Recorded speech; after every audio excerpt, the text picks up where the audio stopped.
Can you all see my screen? Yes, we can see. Okay.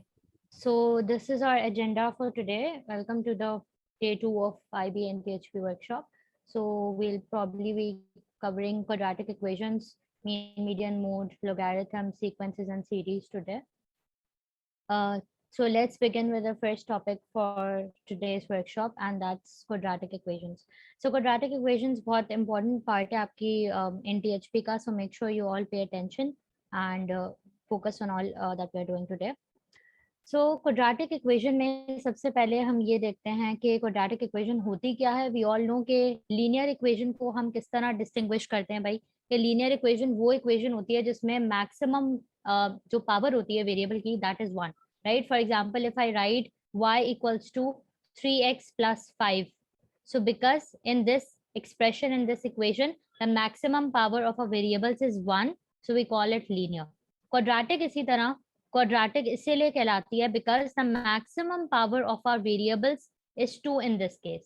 ठीक है, obviously हमारे पास 1 की पावर वाला वेरिएबल भी होगा, लेकिन जो मैक्सिमम वेरिएबल की पावर होगी वो हमेशा क्या होगी, 2 होगी. So that is called a quadratic equation. Quadratic equation generally हम जो है आईबी एंड टीएचपी के सिलेबस के मुताबिक 3 फॉर्म्स में पढ़ते हैं.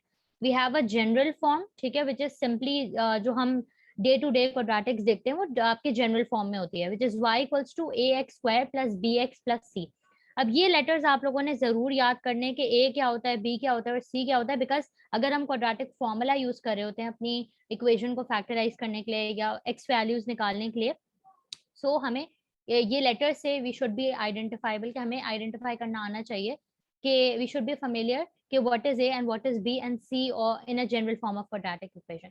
Now the second form we have is called the factorised form, ठीक है, which is basically you have all of the factors written at a glance. यानी अगर मेरे पास इस तरह की इक्वेशन होगी तो मैं सिर्फ एक झलक में बता दूंगी कि what are the factors of my equation और what are the roots of my equation.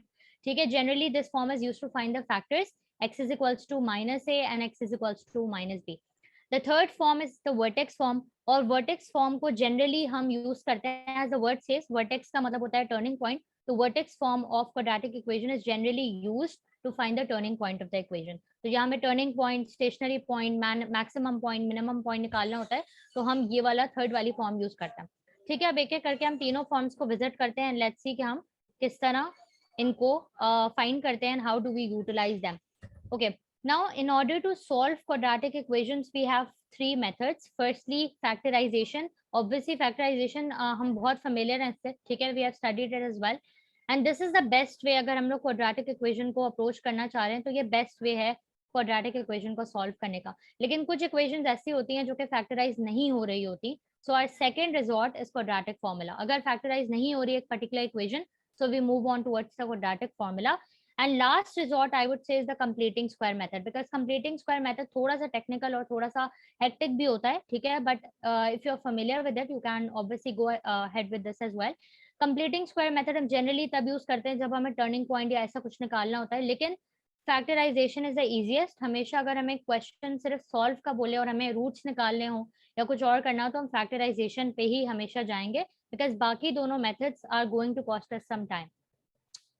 Now अब हमारे पास फैक्टराइजेशन को एक बार मैं विजिट करा देती हूँ and then we can look at the other methods that we have over here. Factorization, let's take a simple equation. Let's suppose हम एक equation ले लेते हैं x² minus 10x plus 25. ठीक है, हमें ये फैक्टराइजेशन से सॉल्व करनी है, तो फैक्टराइजेशन का सबसे प्राइमरी मेथड ये होता है कि आप जो है फर्स्ट टर्म और लास्ट टर्म को मल्टीप्लाई करो. So we multiply the coefficient of the first term with the last term. So we have 1 over here, 1 into 25 becomes 25. इस 25 के आप factors ले लो, we have 1 into 25 and then we have 5 into 5. ठीक है, हमें पता है कि हम ये वाला पेयर चूज करेंगे, so इस पेयर को हमने यूज करके we have to break the middle term. अब मिडिल टर्म ब्रेकिंग आपने इस मैनर में करनी है कि साइन जो है वो रिटेन हो, ओरिजिनल नंबर का साइन रिटेन होना चाहिए. So I am going to write -5x and -5x over here. ठीक है, दिस इज सिंपली आपके पास फैक्टराइजेशन जो कि हम लोग बहुत हमें अच्छे तरीके से आती है ये वाली. x हम कॉमन ले लेंगे, x -5 एंड -5 x -5. ठीक है, so we have 2 factors over here. अब एक चीज जो काम की है वो ये है कि एग्जामिनर अगर आपसे पूछे भाई फैक्टर्स ऑफ एन इक्वेशन, अगर एग्जामिनर पूछ रहा है फैक्टर्स बताओ इक्वेशन के, तो आपने ये चीजें बतानी है, x minus 5 and x minus 5, ये पूरा क्यूमुलेटिवली फैक्टर कहलाता है। लेकिन अगर एग्जामिनर आपसे कहे रूट्स बताओ, अगर एग्जामिनर कहे जीरोस बताओ या सॉल्यूशंस ऑफ एन इक्वेशन बताओ, तो आपने इस फैक्टर्स को इक्वेट कर देना है विद जीरो। ठीक है, तो लेट्स सपोज हमारे पास यहाँ पे इक्वल्स टू जीरो भी है, तो हम इसको इक्वेट कर देंगे with zero. So here are our roots, ये फैक्टर है और ये रूट्स है, दोनों रूट सेम भी आ सकते हैं। ठीक है, so these are our roots, the zeros of the equation, the solutions of the equation, और ये जो है हमारे पास फैक्टर्स ऑफ एन इक्वेशन है। किसी ने सवाल पूछा कि अगर मिडिल टर्म ब्रेकिंग ना हो रही हो, अगर मिडिल टर्म ब्रेकिंग नहीं हो रही होती है, तो दैट इज द रीजन कि हमारी इक्वेशन जो है वो फैक्टराइज नहीं हो सकती। और जब फैक्टराइज नहीं हो सकती तो हम दूसरे मेथड पे आ जाते हैं, which is our quadratic formula का मेथड। ठीक है, तो अगर फैक्टराइज नहीं हो रही कोई इक्वेशन, तो कोई मसले की बात नहीं है, हम दूसरे मेथड पे आ जाएंगे जो हमारा क्वाड्रेटिक फॉर्मूला वाला मेथड होता है। ठीक है, लेट मी सी क्वाड्रेटिक फॉर्मूला यहाँ पे मैंने दिया हुआ है। ठीक है, रिविजिटिंग द स्लाइड फर्स्टली, ये हमारा क्वाड्रेटिक फॉर्मूला है। क्वाड्रेटिक फॉर्मूला थोड़ा सा हेक्टिक है एंड इसीलिए आई वुड एडवाइस, अगर कोई इक्वेशन आपकी फैक्टराइज हो रही हो तो इस पे आप डायरेक्टली ना जाना। लेकिन अगर कोई इक्वेशन फैक्टराइज नहीं हो रही हो, तो you can use this formula and you can find the x roots or basically the solutions of the equation. इसको अप्लाई कैसे करते हैं, let's apply it on the same equation जो कि हमने वहां पे ली है। ठीक है, our equation was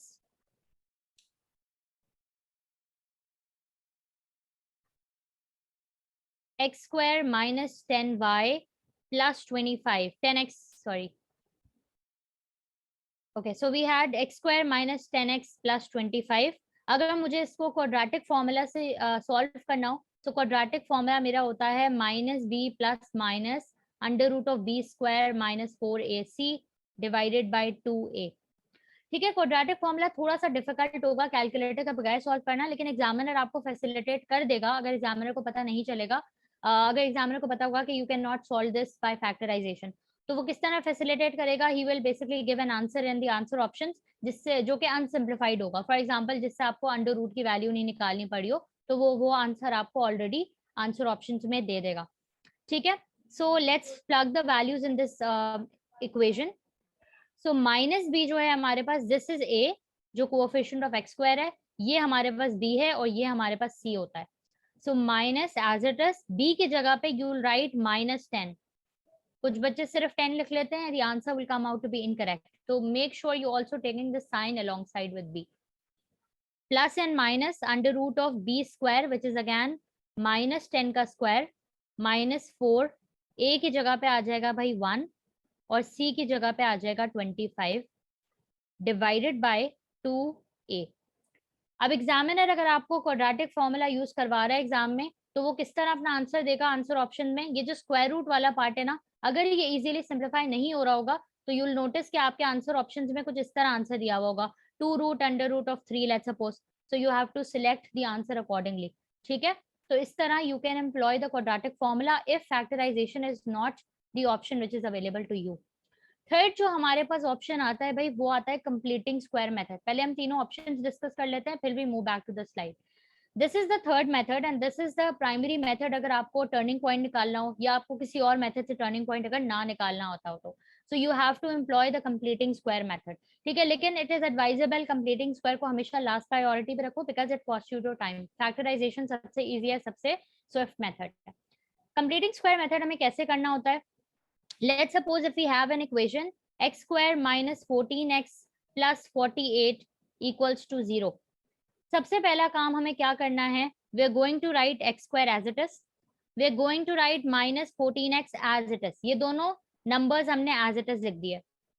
प्लस 48 को हम as it is लिखेंगे बट थोड़ा सा दूर, ये तीनों चीजें मैंने लिख दी, ये टेम्पलेट में आप लोगों को बता रही हूँ। पहले आपने क्या करना है, plus bracket open and square, then minus bracket open and square. ठीक है, तो स्टेप नंबर 1 वाज कि you have to write all of these terms, पहली दो लिख ली और थर्ड वाली थोड़ी सी स्पेस देके लिख ली। Plus bracket open square and minus bracket open square. इस ब्रैकेट के अंदर क्या आएगा भाई, मिडिल टर्म, मिडिल टर्म का हाफ जो है ब्रैकेट के अंदर आएगा along with the sign. Sign आप इग्नोर भी कर सकते हो बिकॉज स्क्वायर जो है साइन को पॉजिटिव ही कर देगा। So either you can right -7 और 7 doesn't really make a difference because square है। सो इसका हाफ हो जाएगा -7, यहाँ पे भी -7 लिख दो, यहाँ पे भी -7 लिख दो। 7 और -7, एनीथिंग यू लाइक। अब आपने क्या करना है, now you have to condense these 3 terms into an identity. Identity बना लेते हैं। आइडेंटिटी क्या होती है, a minus B the whole thing square. तो a जो है वो इधर आ जाएगा, b जो है वो इधर आ जाएगा, और बिकॉज ये identity A B plus B square, तो बीच में माइनस आ जाएगा। अगर सारे प्लसेस होते तो मैं यहाँ पे प्लस डालती। सो ये मैंने इसको कंडेंस कर लिया। Then for the reminder part you just have to expand it. तो ये हो जाएगा भाई -49 plus 48। So your completing square form जो है वो ये आ जाती है। This is also called the vertex form. ठीक है, so this is the vertex form. अगर आपको इसमें करना है so you can also do that, और फिर आप इसको इक्वेट कर लो जीरो के, तो आप इससे भी रूट्स निकाल सकते हो ऑफ योर इक्वेशन। ठीक है, अच्छा, इसको करने का एक आसान तरीका भी बता देती हूँ किसी को अगर ये चीज समझ ना आई हो। सो what you can do is, अगर आपसे एक एग्जामिनर कुछ इस तरह एक्सपेक्ट करे कि let's suppose you have x square minus 14x plus 48, ठीक है, और आपको इससे रूट्स निकालने हो, या लेट्स सपोज एग्जामिनर आपको कुछ इस तरह की चीज दे दे, this is a sign of identities. Examiner आपको कह दे कि this is equal to let's suppose x minus 8 square plus k, ठीक है, ये दे दे, और एग्जामिनर आपसे कहे भाई एज की वैल्यू निकालो, तो what you can do simultaneously is कि आप इस वाली साइड को एक्सपैंड करो, x square minus 2xh plus 8 square plus k, and then you have to do comparing coefficients. Comparing coefficients का मतलब क्या है कि आप x स्क्वायर को x स्क्वायर की वैल्यू से कंपेयर करोगे, जो x का कोएफिशिएंट है उसको आप x के कोएफिशिएंट से कंपेयर करोगे। तो let's suppose if I am writing -14x is equals to -2xh, x cancel हो गया, माइनस माइनस कैंसिल हो गया, x की वैल्यू आ गई भाई, h की वैल्यू आ गई 7। सो this is how by doing comparing coefficients हम h की वैल्यू निकाल सकते हैं, k की वैल्यू निकाल सकते हैं। k की वैल्यू यहाँ पे क्या होगी, कांस्टेंट होगी, तो k is going to be 48। ठीक है, ये आपके पास आता है वर्टेक्स फॉर्म। इस फॉर्म की खासियत ये होती है कि अगर आपने क्वाड्रेटिक कर्व की टर्निंग पॉइंट निकालना है अपने अपना, तो आप इस फॉर्म को देखकर टर्निंग पॉइंट निकाल सकते हो। इस फॉर्म में जो एच और के है that is the turning point. ठीक है, तो अगर मेरी जो फॉर्म है it is something like this, I am going to write the turning point as H comma K. अगर यहाँ पे माइनस है तो, अगर यहाँ पे माइनस है तो turning point is going to be H comma K. इसका मतलब है मेरी इस इक्वेशन का टर्निंग पॉइंट आ गया है 7,48। Make sense? -7 क्यों रखा है, 7 क्यों नहीं, ये फॉर्म वेरी करती है। अगर एग्जामिनर आपको प्लस लगा के देना यहाँ पे, तो आपका टर्निंग पॉइंट में माइनस आ जाएगा। ठीक है, तो आइडियली मैं अपने हिसाब से बता रही हूँ कि यहाँ पे माइनस, मैं माइनस लगा के आप लोगों को सिखा रही हूँ, उससे आप एडजस्ट कर सकते हो। ठीक है, अगर एग्जामिनर यहाँ पे प्लस लगा दे तो you have to make sure कि आपका टर्निंग पॉइंट -h कॉमा के आप लिख रहे हो। ठीक है, लेकिन अगर यहाँ पे माइनस लगा हुआ हो तो you only have to take the turning point as h comma K. तो ये वैरी करती हैं फॉर्म्स। ठीक है, लेकिन आप माइनस के साथ आपको याद रखना है तो आप माइनस के साथ याद रख लो, किसी को प्लस के साथ याद होगा पहले से तो you can also remember that thing. ठीक है, तो एक फॉर्म याद कर लो, उसके हिसाब से you can adjust the turning point accordingly. Is my voice not clear?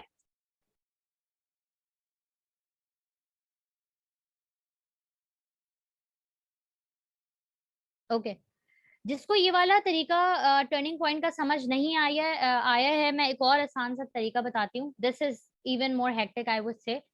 एक और आसान सा तरीका देख लेते हैं भाई टर्निंग पॉइंट का। ठीक है, let's me go back to the slide जो हमारे पास पीछे। ये रहा। ओके, सो अगर आपको टर्निंग पॉइंट निकालना है और आपको वर्टेक्स फॉर्म में नहीं करना कन्वर्ट अपनी इक्वेशन को, so the easiest method to find the turning point is, turning point बहुत तरीकों से निकल जाता है। जिसको डेरिवेटिव्स आसान लगता है डेरिवेट करके भी आप टर्निंग पॉइंट निकाल सकते हो। ठीक है, जिसको वर्टेक्स फॉर्म में कन्वर्ट करना आसान लगता है वो वर्टेक्स फॉर्म में कन्वर्ट करके भी निकाल सकता है, लेकिन जो ईजिएस्ट तरीका है वो ये वाला फॉर्मूला है। इसको कैसे आप लगाओगे, let's suppose if your equation is x square minus 10x plus 25, यही वाली इक्वेशन ले लेते हैं। ठीक है, और आपसे एग्जामिनर कह रहा है कि इसका टर्निंग पॉइंट निकालो, तो x coordinate of turning point can be found by just using this formula which is -b/2a। आपको पता है b क्या होता है भाई, b is the coefficient of x, right. So आप साइन के साथ इसको ले लो, divided by 2 as it is, a की जगह पे क्या आ जाएगा, 1 आ जाएगा। So what is the x coordinate of your turning point, it is -5।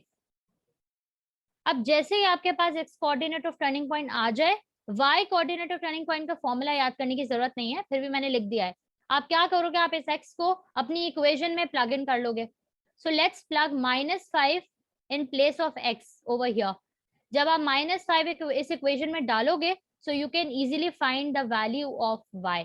ठीक है, तो इस केस में हमारे पास if you plug the value 5 over here, so you can see के मेरे पास वैल्यू आ जाएगी 25 माइनस, इसको you can solve and then you will be able to find the y coordinate of turning point. So this is basically the easiest method of this. अच्छा, किसी ने बोला है plus, yes I'm sorry, यहाँ पे plus आएगा because bracket है, ठीक है। So you have 5 over here, ठीक है, thank you so much. तो -b/2a माइनस के साथ आपने ले लिया और 5 आपके पास टर्निंग पॉइंट आ गया। ये सबसे इजीएस्ट मेथड है, तो इसको जरूर एम्प्लॉय करना। पुराने वाले मेथड्स हैं जिसको आसान लगते हैं, यू कैन डू दैट, लेकिन दिस इज द इजीएस्ट अगर आपने टाइम बचाना है अपना तो। अच्छा, इसके साथ अब हम देख लेते हैं एक और इम्पोर्टेंट कॉन्सेप्ट को, which is about what if the roots are given and we need to find the equation. Generally क्या होता है भाई, इक्वेशन दी हुई होती है, रूट्स निकालने होते हैं, लेकिन क्या पता एग्जामिनर आपको रूट्स दे दे और हमें इक्वेशन बनाने का बोल दे। तो इसके भी दो तरीके होते हैं। एक तरीका आपके पास ये होता है कि roots, let's suppose x is equals to 3 है एक, और एक x इज इक्वल्स टू -4 है। तो आप सिंपली क्या करो, इनको लेफ्ट साइड पे शिफ्ट कर दो, ये 3 यहाँ चला जाएगा, so that would become x -3, right. और ये अगर इधर आ जाएगा, so that would become x +4। आप इन दोनों ब्रैकेट्स को मल्टीप्लाई कर दो तो आपके पास इक्वेशन आ जाएगी। इस मेथड का फ्लॉ ये है कि ये जो है एक चीज को कॉमन लेके करा होता है, जो है something is taken common out of this equation and this method tends to ignore that thing. लेकिन आप जो है, अगर आपको कुछ नहीं समझ आ रहा हो, so you can easily do that. जो आसान तरीका है वो ये है कि you need to remember 2 basic formulas for sum and product of roots. Sum of roots निकालने के लिए हम करते हैं भाई -b/a, और प्रोडक्ट ऑफ रूट्स निकालने के लिए हम करते हैं c/a, ठीक है। These are 2 formulas. अब आपको अगर रूट्स तो गिवन है, अगर रूट्स गिवन है, लेकिन अगर रूट्स भी ना गिवन हो और आपको एक इक्वेशन बनानी हो, ठीक है, तो आप ये यूज करके you can find the sum of roots और the product of roots. Let's suppose roots let's suppose are 3 and -4, तो इसका सम क्या हो जाएगा भाई, इनका सम हो जाएगा 3 + -4, ठीक है। So this is going to be -1 and product is multiplication, तो आप 3 मल्टीप्लाइड बाय -4 कर दो, so the answer is -12 over here. अब आप इक्वेशन कैसे डिवाइस करोगे, your equation will be devised in the following template. y is equals to a multiplied by x square minus sum of roots x plus product of roots। तो आप आसानी से सम of roots की जगह पे ये वैल्यू डाल दो, प्रोडक्ट ऑफ रूट्स की जगह पे ये वैल्यू डाल दो, and you can easily find your equation, ठीक है। So we have a x² minus, यहाँ पे -1 आ गया, और प्लस यहाँ पे -12 आ गया। सो you will have your final equation. ये a क्या रिप्रेजेंट कर रहा है, ये a रिप्रेजेंट कर रहा है any constant that is being multiplied by this equation, ठीक है। एग्जामिनर क्या करता है, एग्जामिनर आपको कंफ्यूज करने के लिए आपको आंसर ऑप्शंस में, लेट्स सपोज ये इक्वेशन हमारी क्या बन रही है, this equation is x² + x -12। हमारी इक्वेशन बन रही है x² + x -12, लेकिन when I look at the answer options, मुझे आंसर ऑप्शंस में एग्जैक्ट इक्वेशन नहीं दी हुई होगी। मुझे आंसर ऑप्शंस में लेट्स सपोज दी हुई है 4x² + 4x -48। So you have to notice कि ये इक्वेशन और ये इक्वेशन एग्जैक्टली सेम है। फर्क क्या है कि इसमें आप 4 को कॉमन अगर ले लो, so it will turn out to be the same equation. So just keep an eye on these such tactics that are employed by the examiner, कि आपको वो हमेशा एग्जैक्ट नहीं देगा, कहीं ना कहीं कंफ्यूज कर देगा। तो ये जो a था ना, दिस इज दिस कांस्टेंट, ठीक है। सो मेक श्योर कि आप अपनी इक्वेशन को कॉमन लेकर देखो, उससे मल्टीप्लाई करके देखो by common variable, so that you can do that, ठीक है। किसी ने बोला can you repeat that, yes I can repeat it. पहला मेथड ये होता है भाई, जब आपको 2 रूट्स दिए हुए हैं, you need to find the equation. पहला तरीका ये है कि आप इस वेरिएबल को सिंपली रूट को लेफ्ट साइड पे शिफ्ट कर दो तो फैक्टर बन जाएगा ये। For example x is equals to 3, उसका factor x minus 3, x is equals to -4 का फैक्टर x प्लस 4, इन दोनों ब्रैकेट्स को मल्टीप्लाई कर लो तो you can get your equation.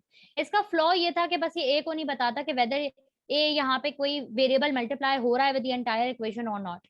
जो आसान तरीका है और जो कि यूज भी करता है एग्जामिनर वो ये है कि इसमें जो है ना, या तो आपको ये फॉर्मूलाज यूज करके you can find the sum of roots और the product of roots. Let's suppose examiner आपको बता देता है भाई कि जो कोएफिशिएंट ऑफ x स्क्वायर है वो ये है, या coefficient of x is this and all, so you can employ this value. ये b और a जो है ना आपके पास इक्वेशन के वेरिएंट्स है, ठीक है। इसके सवाल इस तरह से आते हैं भैया कि आपको एग्जामिनर बता देगा, या तो बता देगा कि sum of roots let's suppose 22 है और product of roots let's suppose 21 है, तो आप इन दोनों को यूज करके इक्वेशन में डाल सकते हो। या दूसरा तरीका एग्जामिनर क्या करेगा, रूट्स दे देगा, तो you can easily add them to find the sum, you can multiply them to find the product, और फिर इस टेम्पलेट में आप इनको पुट इन कर दो टू फाइंड योर इक्वेशन। अगर ऐसा आप कर लेते हो तो जो इक्वेशन आपके पास फाइनल आएगी, मेक श्योर कि आप इससे कंफ्यूज ना हो रहे हो कि if you are not able to find this entire equation in the answer options, do not get confuse, try to take out the common of the answer options. सारी answer options का common number लेकर देख लो, तो you will be able to find your exact equation in any one of the answer options. Because examiner कभी कभार exact equation नहीं देगा, एग्जामिनर क्या करेगा, उस एंटायर इक्वेशन को या तो 4 से मल्टीप्लाई कर देगा या 3 से मल्टीप्लाई कर देगा जस्ट टू कंफ्यूज यू। तो अगर ऐसी कोई सिनेरियो होए कि जिसमें you are not able to find your exact equation, तो आंसर ऑप्शंस में से कॉमन लेकर देख लेना नंबर को, एंड देन सी के if you are able to get your equation और नॉट, ठीक है। सो दिस इज वेयर आप सम ऑफ रूट्स और प्रोडक्ट ऑफ रूट्स को यूटिलाइज कर सकते हो टू फाइंड योर इक्वेशन। अच्छा, अब हम देख लेते हैं थोड़ा सा क्वाड्रेटिक कर्व को। क्वाड्रेटिक कर्व हमारा मैथ्स में पैराबोला कहलाता है, ठीक है। ग्राफिकल क्वेश्चंस इतने आते नहीं है, but we can expect the examiner to give them as well, ठीक है। अगर आपसे कोई पूछे भाई कि इस ग्राफ पे what are the x intercept, so you should be well inform to identify कि ये जो आपके पास पॉइंट होते हैं जहां पे एक्स एक्सिस को इंटरसेक्ट करता है, ये मेरी एक्स वैल्यूज होती हैं। तो अगर ग्राफ से कोई वैल्यूज आइडेंटिफाई करने वाला सवाल आ जाए तो you should be able to identify कि यहाँ पे जो वैल्यूज होंगी वो हमारी कर्व का सोल्यूशन कहलाता है। सिमिलरली जो जहां पे हमारा कर्व वाई एक्सिस को कट कर रहा होता है, फॉर एग्जांपल इधर ही मेरा कर्व वाई एक्सिस को कट कर रहा है, so that is my y intercept, this is my turning point, ठीक है। These are just general characteristics जो मैंने कहा दिखा दूं आप लोगों को। अगर मेरी ए की वैल्यू ग्रेटर देन 0 होगी, लेट्स सपोज अगर मेरी इक्वेशन कुछ ऐसी है जहां पे ए की value, A is this coefficient 1 है जो के, अगर मेरी ए की वैल्यू ग्रेटर देन 0 है तो मेरा एक हैप्पी फेस वाला कर्व बनता है, ठीक है, which is an inverted parabola जिसको हम बोलते हैं। अगर मेरे पास a की वैल्यू लेसर देन 0 होती है तो मेरे पास कुछ ऐसा कर्व बनता है। When a is lesser than 0, let's suppose मेरी इक्वेशन कुछ ऐसी है, a is -1 over here, so this is my upside down parabola, या इसको sad face कह सकते हैं हम लोग। This is again the turning point, इसको हम मैक्सिमम पॉइंट भी बोल देंगे। these are our x intercepts, ठीक है। और ये कर्व जहां पे जाकर y इंटरसेक्ट को इंटरसेक्ट करेगा वो पॉइंट मेरा y इंटरसेप्ट कहलाएगा, ठीक है। So this is just a general understanding of the quadratic curve, ये हमने कर लिया यहाँ पे। अब हम आ जाते हैं डिस्क्रिमिनेंट ऑफ रूट्स पे, ठीक है। क्वाड्रेटिक्स में हमारे पास दूसरी जो इम्पोर्टेंट चीज आती है वो डिस्क्रिमिनेंट ऑफ रूट्स आती है। यस आई गेस आपको रिकॉर्डिंग मिल जाएगी प्रोबेबली ना, you have to consult the person, I will ask him to update you about that, okay. So discriminant of roots is another important aspect of quadratics, ठीक है। Discriminant आपके पास क्या होता है, जो हमने अभी क्वाड्रेटिक फॉर्मूला पढ़ा है ना ऊपर, उसका जो रूट वाला पार्ट होता है ना, वो डिसाइड करता है कि कर्व कैसा दिखेगा। ये वाला जो पार्ट है, this is really important and this is called the discriminant, because ये जो वैल्यू आएगी ना इसके अंदर वाले पार्ट की, वो मुझे बताएगी कि मेरा कर्व कैसा होगा, ठीक है। Whether it will intersect my ex axis at 1 point और 2 पॉइंट, या इंटरसेक्ट करेगा ही नहीं, तो ये सारा जो स्क्वायर रूट वाला पार्ट है ना ये डिटरमिन करता है, ठीक है। बिकॉज ये रूट्स को डिस्क्रिमिनेट कर रहा है, इसलिए हम इसको डिस्क्रिमिनेंट और डिटर्मिनेंट भी कहते हैं। डिस्क्रिमिनेंट का फॉर्मूला याद रख लेना, b² - 4ac। अब इसके कुछ जनरल रूल्स होते हैं। अगर आपका इसका आंसर ग्रेटर देन 0 आता है तो हम कहते हैं roots are real and distinct. Real का मतलब है कि रियल नंबर्स हैं और डिस्टिंक्ट का मतलब है दो अलग अलग नंबर्स आ रहे हैं। फॉर एग्जाम्पल जब हम जनरली फैक्टराइज करते हैं इक्वेशन को, और एक मेरे पास लेट्स सपोज रूट आता है 2 और एक आता है 5, तो these are real numbers, these are distinct numbers. Distinct का मतलब होता है डिफरेंट नंबर्स, ठीक है। सो ये रियल और डिस्टिंक्ट रूट्स की निशानी होती है। अगर मेरे पास B square minus 4ac is equals to 0, यानी आंसर मेरा 0 आ जाए, तो मैं कहती हूँ मेरे रूट्स इक्वल हैं। रूट्स इक्वल होने का मतलब ये है कि कभी कभार आपने देखा होगा कि हमारे पास फैक्टराइज करके सेम एक्स वैल्यूज आती हैं, यानी एक रूट भी मेरा 5 आ रहा है, दूसरा भी 5 आ रहा है। So this is the scenario जब मेरे रूट्स इक्वल होते हैं, ठीक है। और इसके कुछ और भी कैरेक्टरिस्टिक्स हम पढ़ लेंगे कि मेरी लाइन टेंजेंट होती है टू द कर्व। अगर मेरा इसका आंसर लेसर देन 0 आ रहा है, तो मेरे रूट्स इमेजिनरी या अनरियल होते हैं या कॉम्प्लेक्स होते हैं। लेसर देन 0 का मतलब क्या है कि अगर लेट्स सपोज ये क्वाड्रेटिक फॉर्मूला मैंने आपको पीछे पढ़ाया, अगर इसके अंदर का आंसर नेगेटिव आ जाए, तो आप देखोगे आपके कैलकुलेटर एक एरर शो करता है, you can not proceed ahead with your calculations, and that is the scenario जब आपके रूट्स अनरियल होते हैं, इमेजिनरी होते हैं, एग्जिस्ट नहीं करते हैं। इन सबके इंडिविजुअल सिनेरियोज भी देख लेते हैं। B square minus 4ac is greater than 0। Let's suppose हम एक इक्वेशन ले लेते हैं x square plus 13x plus 30, ठीक है। अब अगर आपको प्रूफ करना है, भाई एग्जामिनर पूछ रहा है कि इस इक्वेशन में कितने रूट्स हैं, रूट्स रियल एंड डिस्टिंक्ट हैं, रूट्स अनइक्वल हैं, इमेजिनरी हैं, ये बताओ, तो आपने सिंपल इस फॉर्मूला को यूटिलाइज करना है। b की जगह पे आ जाएगा 13 स्क्वायर माइनस 4a की जगह पे आ जाएगा 1 एंड c की जगह पे आ जाएगा 30। अब आप इसको सॉल्व कर लो, सो ये 39 हो जाएगा, दिस इज 120। क्या सिनेरियो है भाई, 39 minus 120, it is basically a negative number, तो this is an example of a root which is lesser than 0, ठीक है। ये मैंने ऐसी एग्जांपल ले ली थी, ये लेसर देन 0 की एग्जांपल है। अगर हम ग्रेटर देन 0 की यहाँ पे बात करें, तो ग्रेटर देन 0 का कर्व कुछ ऐसा होता है कि मेरा कर्व 2 पॉइंट्स पे इंटरसेक्ट कर रहा है, तो रियल एंड डिस्टिंक्ट रूट्स होते हैं, ठीक है। इसकी एग्जांपल आप जो हमने पीछे इक्वेशन की थी उसके 2 रूट्स आ रहे थे, right. So that is the example of this question, ठीक है। Let me tell you another example as well, अगर हमें देखना हो। So we can go ahead with any such number that we want. I guess ये मैंने गलत लिखा है, दिस इज 169, हाँ, ठीक है। तो ये इसी की एग्जांपल है, 169 माइनस 130, तो ये आपके पास आ जाएगा, 13 3 लिख दिया था मैंने गलती से। तो ये इसी की एग्जांपल है, और इसकी आपके पास डिपिक्शन जो होती है graphical, it is basically when you have two roots intersecting at your x axis. अच्छा, इसके बाद हम आ जाते हैं दूसरी पॉइंटर पे which is about equals to 0। इसकी खासियत ये होती है, ये बहुत टेस्ट होता है बिकॉज इसमें कैरेक्टरिस्टिक होती है line is a tangent to the curve. आपको पता होगा कि अगर मेरी लाइन मेरे कर्व को एक पॉइंट पे टच करके निकल जाए, so the line is a tangent to the curve. Similarly अगर मेरा कर्व एक्स एक्सिस को सिर्फ एक पॉइंट पे टच कर रहा है, तो माई कर्व इज अ टेंजेंट। तो ये सिर्फ एक रूट आता है, ठीक है। और ये आप भी प्रूफ कर सकते हो if your B square minus 4ac is equals to 0। तो लेट्स सपोज अगर हम लोग जो हमने ऊपर इक्वेशन ली थी दिस वन, अगर आप इसको सॉल्व करो तो इसका आंसर 0 आएगा। Let's suppose b square is minus 10 का square minus 4a and c, this is 100 minus 100 which is 0। और हमने ऊपर इसको फैक्टराइज किया था, तो इसका एक आंसर 5 आ रहा था और दूसरा आंसर भी 5 आ रहा था। So this is the condition when your roots are equal, when the roots are real and equal. इसी तरह when the line is a tangent to the curve and your determinant और डिस्क्रिमिनेंट इज 0, ठीक है। तो ये चीजें आप लोग यूज कर सकते हो जब एग्जामिनर आपसे पूछे कि कितने रूट्स हैं या लाइन आपकी कितने पॉइंट्स पे इंटरसेक्ट कर रही है, so you can utilise discriminant के फॉर्मूला टू डिवाइड और to come up with that conclusion. Third आता है भाई the roots are imaginary, unreal and complex.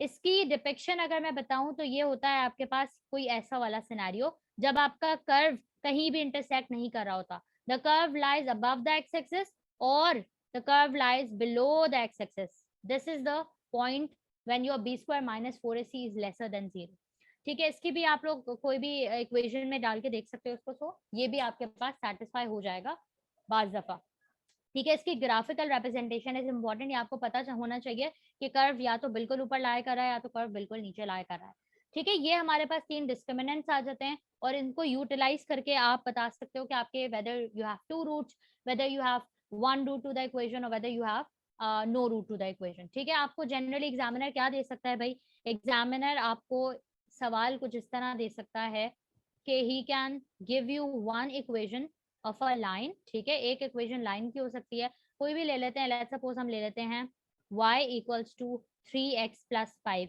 एक लाइन दे दी और दूसरा जो है इक्वेशन एग्जामिनर ने कर्व की दे दी। तो let's suppose x square plus 13x plus 30। Examiner पूछना चाह रहा है ये लाइन और ये कर्व कितने पॉइंट्स पे आपस में इंटरसेक्ट कर रहे हैं। तो आप ये कैसे फाइंड करोगे? Firstly you have to make them one equation, और पहली इक्वेशन आपने कैसे बनानी है? इसको सब्स्टिट्यूट करके, ठीक है, y की जगह पे सब्स्टिट्यूट कर दो इसको। When I've equated both of my equations, मैं सारी वैल्यूज को एक साथ करके ऐड सब्ट्रैक्ट कर दूंगी। X square as it is है 13 माइनस 3 तो ये 10x हो जाएगा, 30 माइनस 5 ये 25 हो जाएगा। अब मेरे पास एक क्वाड्रेटिक इक्वेशन आ गई। अब आप इस पे डिस्क्रिमिनेंट का फॉर्मूला लगा लो, और डिस्क्रिमिनेंट का फॉर्मूला लगाने के बाद आपको पता चल जाएगा कि whether your line and your curve are intersecting at one point, at 0 points और at no point at all. तो इस तरह करके you can utilise discriminant in your NTHP का एग्जाम, ठीक है। So I hope this is clear. ये turning point मैंने आप लोगों को बता दिया। यहाँ पे फॉर्मूलाज लिखे हुए, एक्स कोऑर्डिनेट वाई कोऑर्डिनेट का भी मैंने लिख दिया था, जिसको याद हो जाए इट्स परफेक्ट, वरना आप सिंपल इसको सब्स्टिट्यूट कर सकते हो in your equation. If this topic is clear, let's move on towards our next topic for the workshop, because आज भी हमारा थोड़ा सा rigid agenda है which we need to complete. The second topic for today's workshop is logarithms. ठीक है, I'm going to take your questions at the end. अगर किसी को question हो, अगर कर्व y एक्सिस को कट करे तो y एक्सिस के लिहाज से हम नहीं देखते। देखो, जिसने सवाल पूछा है मैं क्लियर कर देती हूँ, बिकॉज आई एम गेसिंग के ये इम्पोर्टेंट एस्पेक्ट है।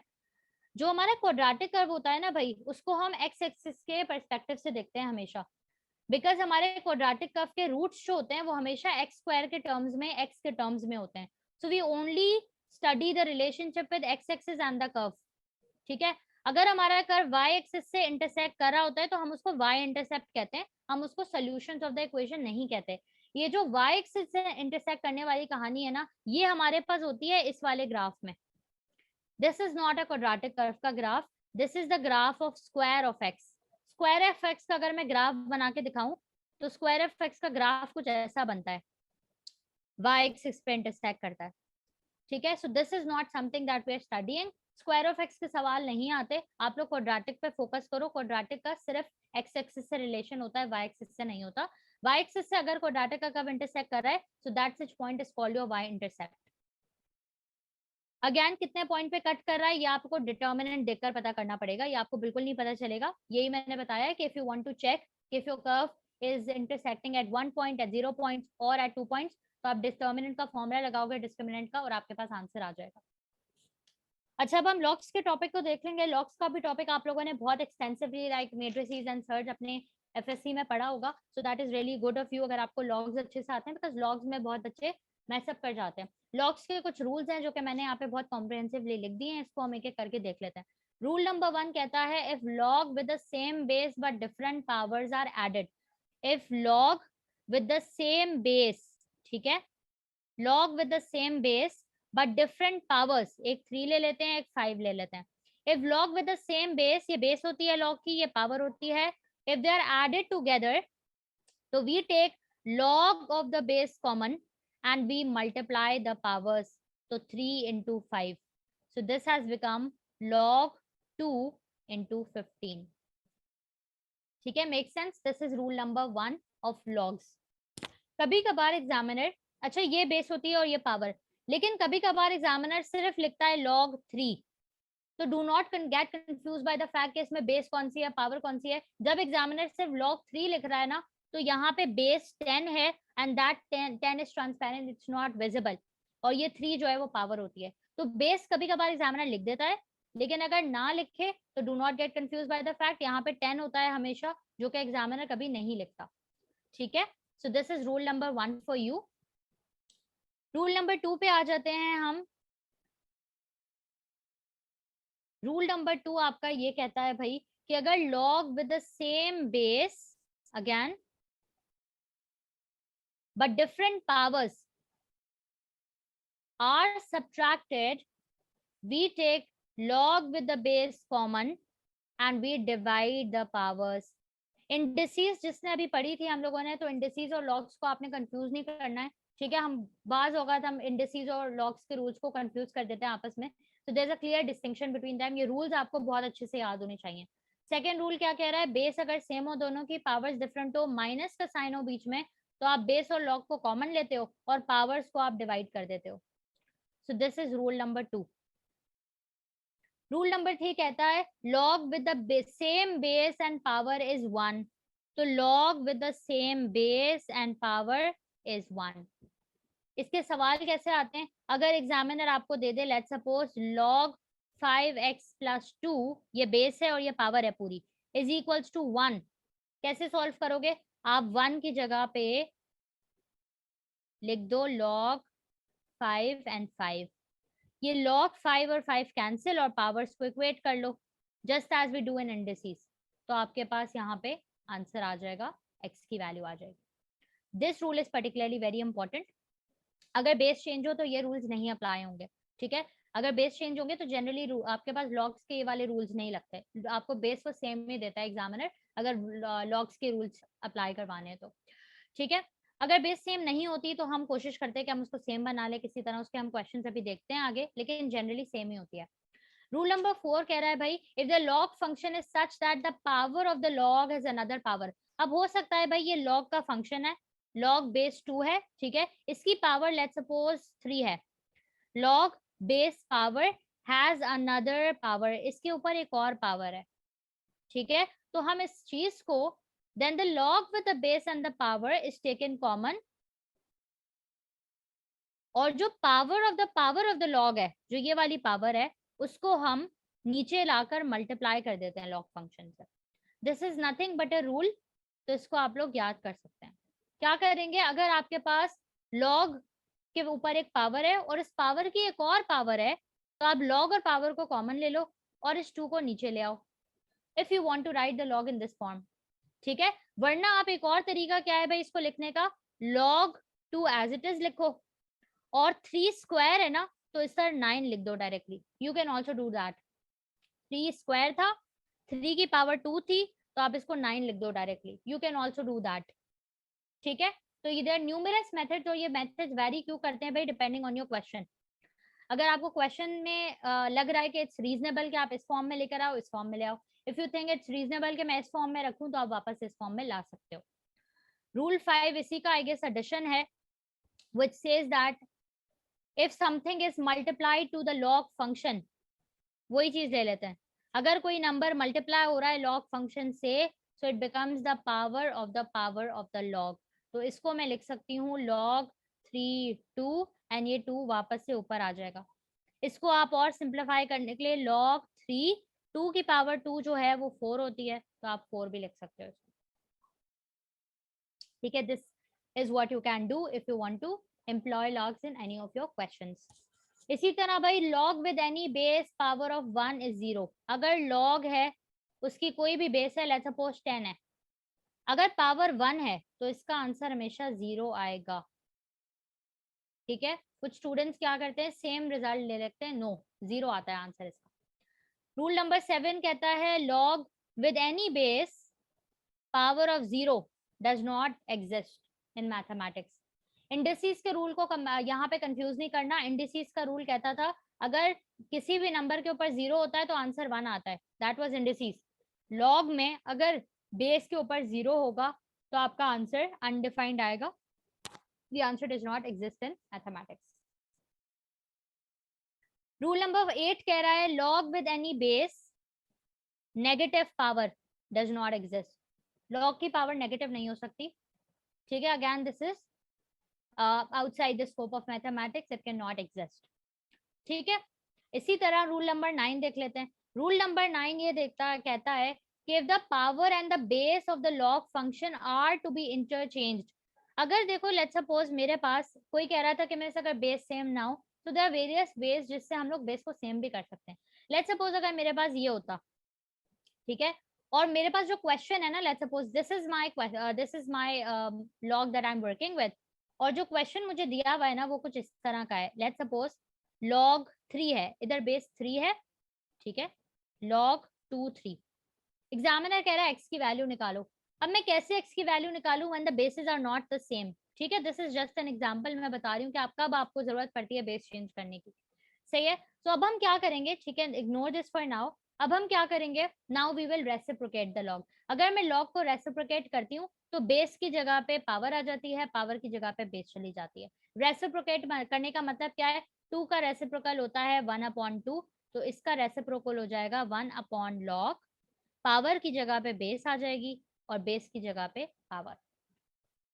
ठीक है, so again you can do this as well. इस क्वेश्चन में ये काम नहीं आता, बट ये बहुत सारे क्वेश्चंस में आपके पास काम आ जाएगा। ठीक है, so you can also do something like that if you want to reciprocate the base और समथिंग। ठीक है, तो ये आप कर सकते हो, इस तरह आप कर सकते हो। ओके, रूल नंबर 9 कह रहा है भाई कि अगर आपने पावर और बेस को इंटरचेंज करना है, यानी बेस को पावर की जगह पे लाना है, पावर को बेस की जगह पे लाना है, तो आप रेसिप्रोकेट करते हो। रेसिप्रोकेशन का मतलब होता है 2 का रेसिप्रोकल होता है 1/2, यानी आप किसी भी चीज को अगर 1 से डिवाइड कर दो तो वो रेसिप्रोकेशन होती है। तो आप इस लॉग में अगर बेस को पावर की जगह लाना चाह रहे हो और पावर को बेस की जगह लाना चाह रहे हो, तो आप इसको रेसिप्रोकेट करोगे, that will become 1/log। Power अब जो है बेस की जगह पे आ जाएगी और बेस पावर की जगह पे, तो ये इंटरचेंज हो गई आपस में। ठीक है, this is also one rule that you can apply. अच्छा, फिर आप इस चीज को ऐसे भी लिख सकते हो, log 3 to raised to the power of -1, right, you can also write it this way. फिर आप इसको यहाँ पे इक्वेट भी कर सकते हो। ठीक है, सो यू कैन सी कि अगर मैं इस क्वेश्चन में इसको लगाती तो अब बेस सेम हो गई है मेरी, मैं इजीली एक्स की वैल्यू फाइंड कर सकती हूँ। ठीक है जी, इसके बाद हमारे पास आ जाता है रूल नंबर 10। रूल नंबर 10 मैंने यहाँ पे लिखा हुआ है, if log with the same base but different powers are equated we will equate the powers. ये अभी मैंने ऊपर करके भी दिखाया था। अगर मेरे पास लेट्स सपोज log 2x है यहाँ पे, और यहाँ पे log 2 लेट्स सपोज 2 है, तो मैं क्या कर सकती हूँ, बेसिस को कैंसिल आउट करके पावर्स को इक्वेट कर सकती हूँ and find the unknown values. ये वाला रूल बहुत यूज होता है बिकॉज एग्जामिनर आपसे अननोन वैल्यूज ही फाइंड करा रहा होता है, और इस रूल को यूटिलाइज करने के लिए पिछले सारे रूल्स हम लोग यूटिलाइज करते हैं। यानी अगर बेस सेम नहीं होगी तो हम बेस को सेम करेंगे, ठीक है, रेसिप्रोकेट करके and all, so we can utilise the other rules just to employ this rule and find the unknown values. Okay, rule number 11 कहता है भाई log with its base to 10 is called LG। जहां पे LG लिखा हुआ हो, एक LG 10 लिखा हुआ हो, लेट्स सपोज एक log 10 3 लिखा हुआ हो, तो आपने कंफ्यूज नहीं होना है, दीज आर इक्वल। LG का मतलब होता है log 10 10, ये 10 मैंने यहाँ पे ये वाला लिखा है, और LG का मतलब होता है log 10। तो ये एक तरीके से आपके पास सेम बेस हो गई है यहाँ पे। ठीक है, सो log 10 और LG can be written simultaneously. इसके अलावा आपके पास log to the base of e is called ln। अगर एग्जामिनर log e लिख कर दे, log e 3 लिखा हुआ है, और आपको इक्वेट करना है इससे ln लेट्स सपोज x से, तो आपने इस पे भी कंफ्यूज नहीं होना, ln का मतलब ही होता है log e। तो ये log e x है, this is log e 3। You can simply cancel log e and log e to equate the powers. तो ln का मतलब होता है log e। ठीक है, तो आप ये सारी चीजें मैं इसलिए बता रही हूँ ताकि आप लोग इसको इंटरचेंज करके लिख सको।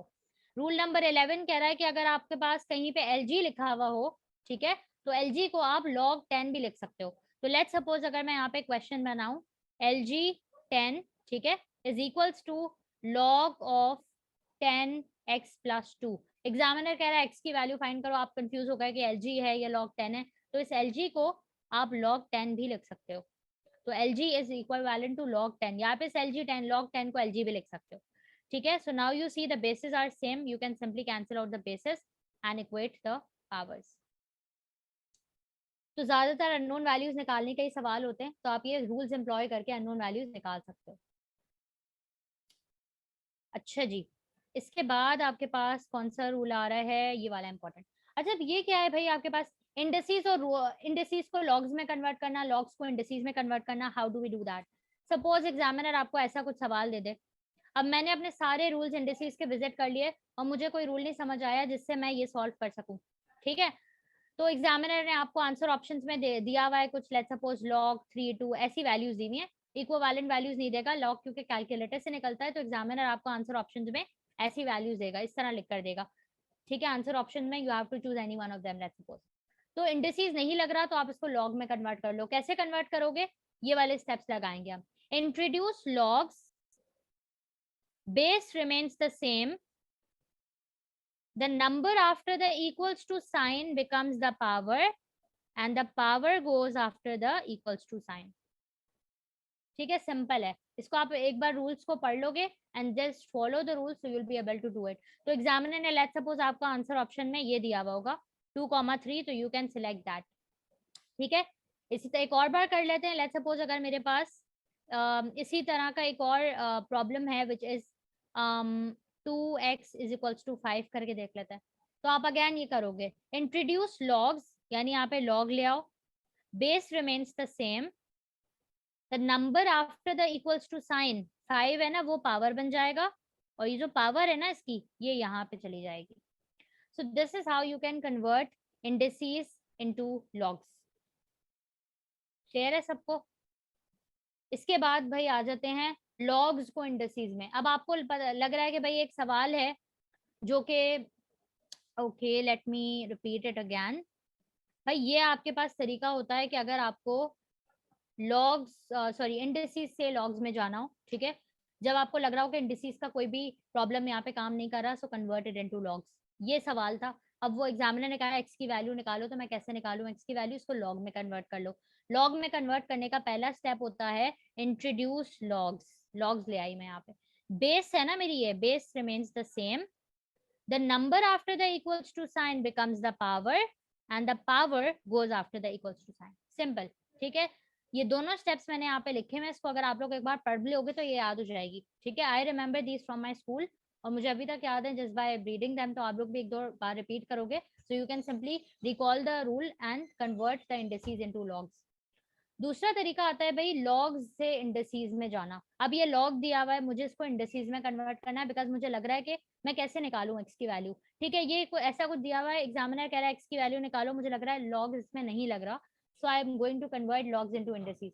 कैसे कन्वर्ट करेंगे? उल्टा चलेंगे. रिमूव लॉग्स, लॉग्स हटा दो, base remains the same, the number after the equals to sign becomes the power and the power goes after the equals to sign. तो आपको पता है 2 की पावर 4 क्या होती है? 32 होती है आई गेस. नो, 16 होती है. तो आप जो है इजीली एक्स की वैल्यू निकाल सकते हो. ठीक है, you can apply this on any question जिसपे लॉग्स ना लग रहा हो. ऑब्वियसली अगर लॉग का कोई रूल लग रहा है तो टाइम वेस्ट नहीं करना, directly find the value back. लेकिन अगर लॉग का रूल नहीं लग रहा तो convert the log into indices by using these two simple steps. वहां पे इंट्रोड्यूस लॉग्स था, यहाँ पे रिमूव लॉग्स था. ये कुछ प्रॉपर्टीज है, मैंने यहाँ पे भी लिख दी है आप लोगों की आसानी के लिए, ताकि you can hint on it और फिर आप कर सकते हैं. इसमें से जो मुझे काम की लगती है वो ये 7 वाली लगती है. लेट्स सपोज आपके पास है भाई log 5 3 ऐसी कोई चीज है, तो आप इस चीज को you can also write it as log 3 divided by log 5. ये this is just a property. Again आप लोग डिसाइड करोगे कि कौन सी प्रॉपर्टी इस क्वेश्चन में यू थिंक इज रेलेवेंट. ठीक है, but this 7 one is important. इसमें इन्होंने क्या किया है कि अगर आपको लेट्स सपोज log दी हुई हो a और x की, तो आप इस तरह इसको लिख सकते हो, यानी you write the power in the numerator and then you write the base in the denominator. यहाँ पे ट्रिक ये है कि दोनों चीजें पावर हैं. Base is hidden over here 10. ठीक है, तो यहाँ पे 10 बेस इज कॉमन, तभी हमने इसको डिवाइड कर दिया. यहाँ पे कॉमन बेस है. ठीक है, तो ये भी आप लोग देख सकते हैं यहाँ पे properties. I would again encourage you all कि आप लोग प्रॉपर्टीज याद करके जाओ लॉग्स की, स्पेशली बिकॉज ये वाली चीज टू बी वेरी ऑनेस्ट, जिनका आईबीए को लगता है कि एफएससी में ज्यादा किन किन टॉपिक्स पे एम्फेसिस है, you can expect those topics to be more prevalent in your exams. Logs, logarithm, surds हो गए, मेट्रिसेस वगैरह, ये सारे आप लोगों के एफएससी में ज्यादा आई गेस इसकी स्कोप ज्यादा है. ठीक है, so you can expect this questions to come in your exams. अच्छा, ये वाला एक क्वेश्चन कर लेते हैं. This is an exam type question और इसको हम देख लेते हैं if we can solve this. इसका सोल्यूशन मैंने यहाँ पे दिया हुआ है for your ease, but let's solve it on our own. अब इसमें हमें इन्होंने दो वैल्यूज दी हुई है, एक log 2 की वैल्यू दी हुई है और एक log 3 की वैल्यू दी हुई है. ठीक है, और एग्जामिनर कह रहा है भाई log 5 5 1 2 की वैल्यू निकालो. दो वैल्यूज गिवन है, आपको किसी तरीके से ये वाली वैल्यू निकालनी है. तो आप इसको देखो, सबसे पहले यू ब्रेक इट. अभी जो मैंने प्रॉपर्टी आप लोगों को पढ़ाई वो यूज हो रही है इसमें, ये वाली. ठीक है, सो लेट्स सपोज इन्होंने पहला स्टेप यहाँ पे ये किया है कि log 5 और 5 1 2 को इन्होंने इस तरह लिखा है, log 5 1 2 डिवाइडेड बाय log 5. अब आपने अपनी नंबर्स को इस तरह ब्रेक करना है कि आपके पास जो डिनोमिनेशंस है वो 2 या 3 की आए, why, because you have the values for 2 and 3। तो आप इन नंबर्स को इस तरह ब्रेक करोगे। 512 को आपको पता है कि भाई 2 raise to the power of 9 is 512, so you can write log 2 9।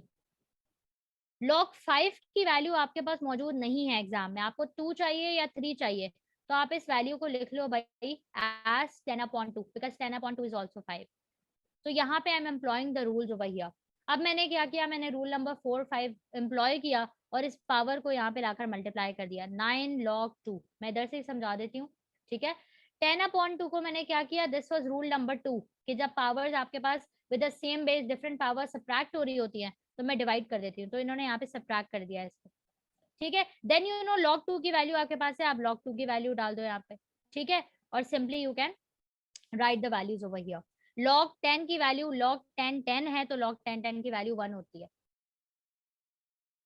सही है। So this is how you can, sorry, which power instantly 512। यार आप लोगों को परफेक्ट स्क्वायर याद होने चाहिए, ठीक है।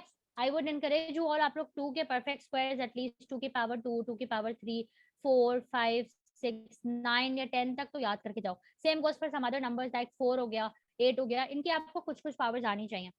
इसी तरह आपको ये आना चाहिए कि 13 का स्क्वायर क्या होता है, 14 का स्क्वायर क्या होता है, बिकॉज ये वाली चीजें टाइम आपका बचा लेंगी। अगर आपको ये याद ना हो तो आपको क्या करना पड़ेगा, ट्रायल एंड एरर करना पड़ेगा। 512s को आप ब्रेक करके देखो कि 512 जो है 2 की पावर कौन सी है, तो आप क्या कर सकते हो, you can take the square root of it. Let's suppose आप इसका स्क्वायर रूट ले लो, आप इसका प्राइम फैक्टराइजेशन कर लो, तो इससे आपको पता चल जाएगा कि कितनी पावर रेज टू 2 इज 512, ठीक है। बिकॉज आपको 512 को डिवाइड करना है इनटू डिनोमिनेशंस ऑफ 2 एंड 3, तो either you can try for 2, you can try for 3। अगर इसका स्क्वायर रूट लेते हो तो तब भी पता चल जाएगा कि 2 की पावर 9 इज 512। लेकिन I would encourage you all ये याद करके जाना, बिकॉज इससे टाइम काफी आप लोगों का बच जाता है, फौरन से क्लिक हो जाएंगी चीजें। अच्छा, as soon as they have found or they have denominated the numbers in terms of 2 and 3, आपको सिंपल क्या करना है, जो आपको क्वेश्चन में दिया हुआ है ना 0.3016 एंड 10, 3 का तो कहीं पे काम नहीं आ रहा, 2 को आपने यहाँ पे सब्सटीट्यूट कर लिया, you multiply it and then you get your answer, ठीक है। so the solution is over here, you can try this question और इसका आंसर आपके पास आ जाएगा, सी आ जाएगा, ठीक है।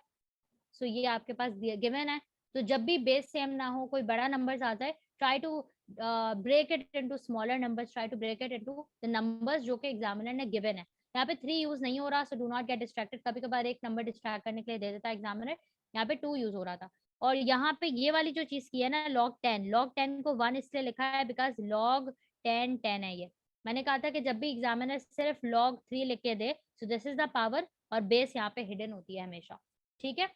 सो ये हमारे पास आ जाता है लॉग्स का टॉपिक, ठीक है। So this is it for logs. इसी तरह के सवाल आएंगे, फंक्शनल क्वेश्चंस ही आते हैं लॉग्स पे, प्रॉब्लम सम्स वगैरह लॉग्स में एग्जामिनर इतने ज्यादा नहीं देता, बिकॉज लॉग्स में बहुत बच्चे कंफ्यूज हो जाते हैं, ठीक है। सो मेक श्योर कि आपको सारे रूल्स अच्छे से याद हो, so that you are not distracted by other things, और आप आराम से जो है फॉरन से आपको क्लिक हो जाएगी चीज, अगर if you remember the law. अगर आपको रूल्स याद नहीं होंगे तो you will your mind will deviate इधर उधर and you will try to search for the solution and all. लेकिन अगर रूल याद होगा तो you can hop on towards the rule जो कि डिजायरेबल है उस सिचुएशन में। अगर लॉग्स का टॉपिक सबको क्लियर है तो हम आ जाते हैं मीन मीडियन मोड पे। ये वाला भी टॉपिक बहुत काम का टॉपिक है, बिकॉज इससे हमारे एग्जाम में ज्यादातर प्रॉब्लम क्वेश्चंस, एवरेजेस वगैरह। How can we do it without a calculator? ये values given है Zohaib, these values are given. log 2 is 0.3010, these are given. Multiply कैसे करना है without a calculator? This is pretty much easy, right? इसको multiply तो आप कर सकते हो, ठीक है। ये multiply करना it's not a big deal, you can easily multiply it. यहाँ पे मैं आप लोगों को अगर if you want मैं आप लोगों को एक चीज यहाँ पे बता देती हूँ, because that was something which I was really messing up during my time. Decimals को मल्टीप्लाई करना, ठीक है। जिसको आता है वेल एंड गुड है, लेकिन I am just going to pause over here और मैं आप लोगों को यहाँ पे करा देती हूँ। एक होता है भाई addition and subtraction of decimals, और एक होता है मल्टीप्लिकेशन ऑफ डेसिमल्स, ठीक है। दोनों चीजें डिस्कस कर लेते हैं जल्दी से, बिकॉज मेरे साथ ये मसला होता था back when I was studying, कि मैं आंसर निकाल लेती थी, बट मुझे मतलब मेथड आता था, बट मुझे डेसिमल्स मल्टीप्लाई वगैरह नहीं करने आते थे, तो I would generally end up getting the wrong answer. So अब ऐड कैसे करते हो भाई, लेट्स सपोज आपके पास है 0.45 एंड यू हैव 0.25, ठीक है। I am taking simpler decimals, लेकिन मैं आपको रूल समझा देती हूँ। जब आप ऐड या सब्ट्रैक्ट कर रहे होते हो ना, तो आपने डेसिमल्स को लिख दिया फॉर एग्जाम्पल, ठीक है। अब हम इसको ऐड कर लेते हैं। You going to start from the unit side, this is 10, 1 carry, ठीक है, 5 और ये हो गया आपका 7, ठीक है, 0। अब सवाल ये आता है भाई मैं डेसिमल पॉइंट कहाँ पे लगाऊं? तो एडिशन और सब्ट्रैक्शन में आप किसी भी एक नंबर को उठा लो, ये वाला नंबर यूज कर लेते हैं।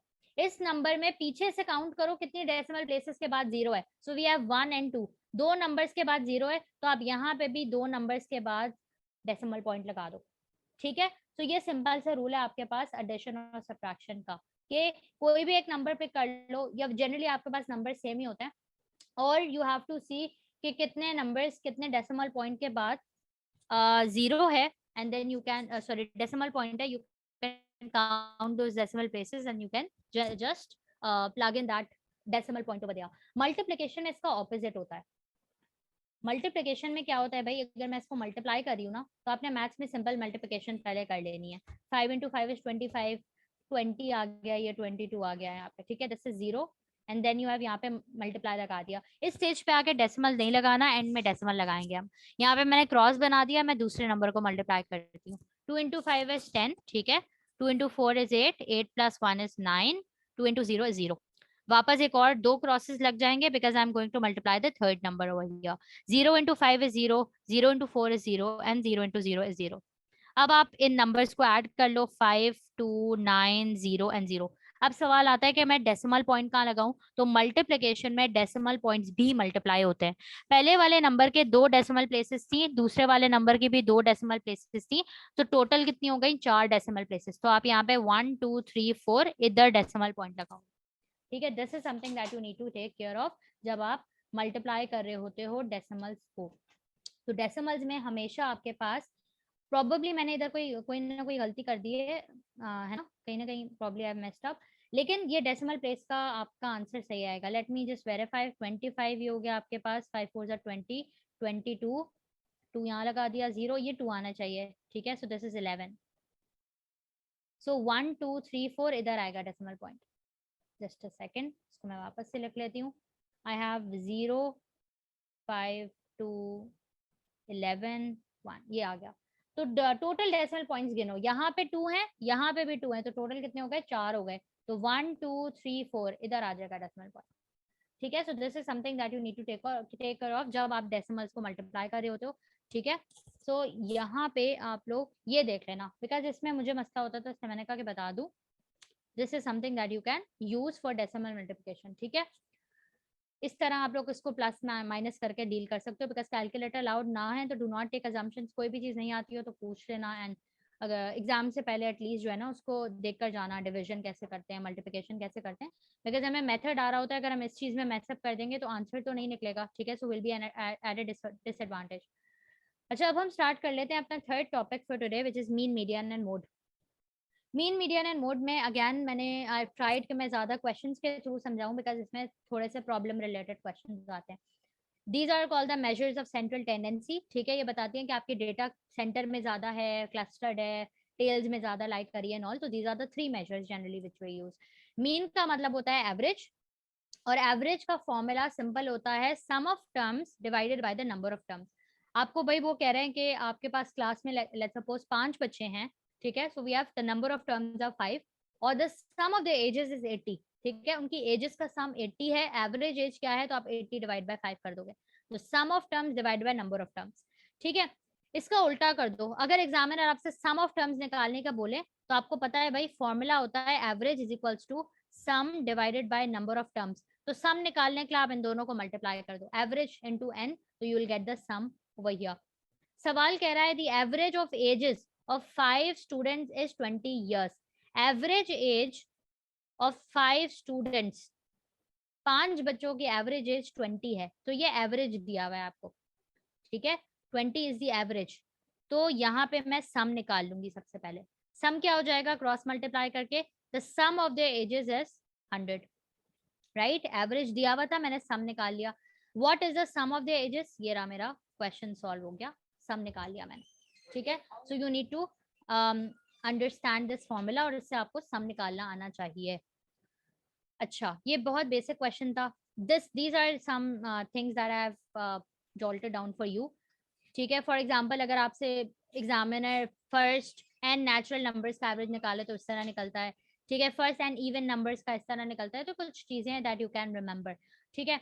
इसके साथ मुझे एक चीज यहाँ पे बतानी है कि कभी कभार एग्जामिनर ना आपको प्रॉब्लम समझ में इस तरह कंफ्यूज करता है। वो कहता है कि let's suppose the average of 3 like odd numbers, 3 odd numbers का एवरेज ये है। तो आपको याद रखना है कि अगर ऑड नंबर्स ना गिवन हो तो आप ऑड नंबर्स हमेशा ऐसे लिखते हो, n प्लस, ठीक है। लेट्स सपोज हमारे पास एक 1 है, so this is n plus 2 which is 3, ठीक है। तो ऑड नंबर्स में हमेशा इस तरह प्रोग्रेशन होती है।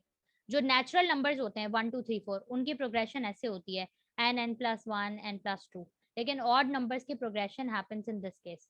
सो n plus 2, then we have n plus 4 because n उसमें आप 4 ऐड कर दो तो you will get this number which is 5। सो ये आपने प्रोग्रेशन दिमाग में रखनी है जब भी वो एवरेजेस की बात कर रहे हो कि ऑड नंबर्स कैसे, इवन नंबर्स के भी ऐसे ही होते हैं, ठीक है। इवन नंबर्स आप लिख के देख लो, पहला even number we have 0, we have 2 and then we have 4। तो दो दो का फर्क है ना, इसमें भी दो दो का फर्क है, तो ये भी ऐसे ही होता है n plus 2, then you have n plus 4 and all, ठीक है। तो ये इसी तरह they move in the same manner, ठीक है। अच्छा, या इसके बाद कह रहे हैं the average of 10 and x is -5, average of 10 and x is -5, what is the value of x, ठीक है। just follow what the examiner is saying, जो examiner बोल रहा है वो आप लिखते जाओ in terms of an equation और आपके पास वैल्यू आ जाएगी। तो मैंने लिख दिया 10 और x का average divided by 2 is -5, x की वैल्यू आप निकाल सकते हो, बिल्कुल निकाल सकते हो। This is -10 and then you have -10, so you have x is equals to -20, ठीक है। तो इस तरह के भी क्वेश्चंस आ सकते हैं सिंपल एवरेजेस में। थोड़ा सा ऊपर चले जाते हैं भाई एवरेजेस के सवाल में। अब कह रहे हैं batsman scores an average of 30 runs in 3 innings, ठीक है। 3 इनिंग्स में, this is the number of terms, average कितना है भाई 30 है। तो टोटल रन्स अगर आपने निकालने हैं तो आप सम कर दो, इसको मल्टीप्लाई कर दो। So sum of runs in the 3 innings is basically 90, सही है। How many runs he must score in his next inning, 3 वो खेल चुका है, अब वो एक और इनिंग खेलने वाला है। 3 वो खेल चुका है, एक इनिंग एक्स्ट्रा खेलेगा वो, तो कितने रन वो स्कोर करे अगर कि उसका पूरा एवरेज 30 आए। तो एवरेज का फॉर्मूला होता है sum divided by total number. Total number अब 4 हो गया बिकॉज 3 पहले थी, अब एक नई वो खेलेगा। पुरानी वाली 3 का सम 90 था, तो वो अपनी नेक्स्ट इनिंग में कितने रन खेले कि उसका एवरेज 30 आए। इक्वेशन बन गई, एक्स की वैल्यू निकल आएगी। तो 90 plus x is equals to 4 into 30 which is 120, and then you can say कि भाई वो 30 runs मारेगा in the next inning to get an average of 30, ठीक है। इस तरह भी सवाल आ जाते हैं। ये वाला क्वेश्चन देख लो एक, इस क्वेश्चन में कह रहे हैं the average of 50 numbers is 38, 50 numbers का एवरेज 38 है। तो आप यहाँ पे x को रख के सम निकाल लो। You can easily find the sum 50 into 38। मैं यहाँ पे लिख देती हूँ 1900 कुछ आएगा, ठीक है। 1900 आ गया। इफ द नंबर्स 45 एंड 55, अब ये दो नंबर्स आपकी सीरीज में they are discarded, average of the remaining numbers, पूरे नंबर्स का सम जो इतने नंबर से टोटल सम उनका, ठीक है। अगर मैं इसमें से 45 भी हटा दूं 55 भी हटा दूं तो कितने नंबर्स बच जाएंगे भाई, 50 नंबर से 2 नंबर हटा दिए तो 48। इनका क्या एवरेज आएगा, you can simply add subtract to find the average, ठीक है। सो ये एवरेज आपके पास आ जाएगा भाई 37.5। सो इसकी सिंपल ट्रिक ये होती है कि just right what the examiner is saying, जो एग्जामिनर बोलता जा रहा है वो आप लिखते जाओ इक्वेशन के फॉर्म में, ठीक है। Be at a problem, sum, age problem, work time problem, जो भी हो, आप जो भी एग्जामिनर कह रहा है उसको लिखते जाओ इक्वेशन में, and then you can simply find your answer, ठीक है। इसको मैं एक बार देख लेती हूँ वापस से। सबसे पहला उन्होंने भाई बोला है कि the average of 50 numbers is 38, 50 numbers है मेरे पास and the average is 38 over here. तो मैंने x रख दिया सम, ठीक है। 50 नंबर्स हैं total number of terms and 38 is the average, ये फॉर्मूला एवरेज का। तो मैंने x निकाल लिया, x is basically the sum of the remaining numbers. अब वो कह रहे हैं अगर इस सम में से मैं 45 भी हटा दूं और 55 भी हटा दूं, डिस्कार्डेड, दोनों को हटा दो, तो रिमेनिंग नंबर्स का एवरेज कितना होगा। तो ये पूरे नंबर्स का सम था, इसमें से दोनों हटा दिए, जब ये दोनों हट गए दो नंबर्स, तो 50 में से कितने नंबर्स बच गए भाई, 50 माइनस 2 इज 48, ठीक है। तो this is your new average. इसको डिवाइड कर दो 48 से तो आपके पास नया एवरेज आ जाएगा 37.5 सॉरी। ठीक है, तो ये इसी तरह के बस वर्ड से एग्जामिनर खेल रहा होता है, और एवरेजेस में इतनी मुश्किल चीज नहीं होती, बस यही चीजें होती हैं, और examiner just place by the words and you follow his words and right what he is saying, तो हमारे पास आंसर आ जाएगा। एक और क्वेश्चन देख लेते हैं एवरेज का। A student score 68, 75, 72, 68 and 59 in 5 exams. How many marks can he get in his next exam to achieve a target of 80? ठीक है, अगर उस कितने नेक्स्ट एग्जाम में वो मार्क्स ले कि उसका एवरेज 80 आए, तो पहले आप कर सकते हो सम भी इसका निकाल सकते हो, ठीक है, वैसे मल्टीप्लाई करके। लेकिन अगर आपको डायरेक्टली करना हो तो आप कह सकते हो भाई 5 एग्जाम्स में उसके कितने मार्क्स थे, मैं सम निकाल रही हूँ उनका, ठीक है। तो 5 एग्जाम में उसके इतने मार्क्स थे, 66 सॉरी। छठे एग्जाम में वो कितने मार्क्स लाए कि the average in the 6 exams is 80। 5 पहले के थे, अब छठा एग्जाम वो देगा, ठीक है। तो 6 से डिवाइड कर दिया कि एवरेज 80 आए, क्रॉस मल्टीप्लाई कर लो and solve for X, so you can easily find the value of X. ठीक है, तो सिंपल जो मीन में इंपॉर्टेंट चीज है वो ये वाला फॉर्मूला है, sum divided by n equals to average. ये वाला फॉर्मूला याद रखोगे तो इससे you can easily solve all of your problems. एक और क्वेश्चन देख लेते हैं। The average of 7 numbers is 3। 7 numbers का एवरेज 3 है, तो इस 7 नंबर्स का सम क्या हो गया 21, ठीक है, 7 into 3। The average of 3 other numbers is 7। 3 दूसरे नंबर्स हैं उनका एवरेज 7 है, तो इसका सम क्या आ गया भाई, इसका सम भी 21 आ गया। What is the average of all of these numbers? तो दोनों के सम को ऐड कर दो, total sum divide by total numbers. यहाँ पे 7 नंबर थे, यहाँ पे 3 नंबर थे, you can find the average of all of these numbers. ठीक है, so this is how you can solve these questions as well. अच्छा जी, ओके अब ये वाला क्वेश्चन थोड़ा सा ट्रिकी है, ये मैं करवा देती हूँ, आप लोग इसको मजीद सॉल्व कर लेना and then you can also hint back on it. अब इसमें कह रहे हैं कैप्टन है क्रिकेट टीम का ऑफ 11 मेंबर्स, क्रिकेट टीम में 11 प्लेयर्स हैं, ठीक है, उसका जो कैप्टन है he is 26 years old. Captain की एज क्या है भाई, 26 ईयर्स ओल्ड है। And the wicket keeper is 3 years older. तो जो विकेट कीपर है हमारा उसकी एज है 3 ईयर्स ओल्डर, यानी कैप्टन से वो 3 साल बड़ा है, तो 26 plus 3 he is 29 years old। ये दोनों की एजेस आ गई। If the ages of these two are excluded, अगर इन दोनों की एजेस को एक्सक्लूड कर दें, ठीक है, तो कितने प्लेयर्स बच गए पीछे, 9 प्लेयर्स बच गए। The average age of the remaining players is 1 year less than the average age of the whole team. तो I am just writing what the examiner is saying कि द रिमेनिंग प्लेयर्स की जो age है, average age, it is 1 year less than the average age of the whole team. हम निकाल लेते हैं पहले average age of the whole team, ठीक है। Average age of the whole team कैसे निकलेगी भाई, average age of the whole team कुछ ऐसे निकलेगी कि मेरे पास टोटल 11 प्लेयर्स हैं, ठीक है, आई हैव 11 प्लेयर्स, इसमें से 2 तो विकेट कीपर और कैप्टन है, तो इनकी एजेस तो मुझे पता है, मैं यहाँ पे लिख देती हूँ, ठीक है। रिमेनिंग प्लेयर्स की एज को मैं y कह लेती हूँ, राइट। तो मुझे अभी सिर्फ एक इक्वेशन बनानी है, मुझे आंसर नहीं निकालना है अभी। ये मेरे पास एवरेज एज हो गई of the entire team, let's call it x। So x is the average age of the entire team. Make sense? अब मुझे वो क्या कह रहे हैं, average age of the remaining players, ये है रिमेनिंग प्लेयर्स का सम, ठीक है। So the average age of the remaining players is 1 year less than the average of age of the entire team. अब हम निकालते हैं average age of remaining players. Remaining players का सम है y, कितने रिमेनिंग प्लेयर्स है, 9 है। So this is basically your average age of the remaining players.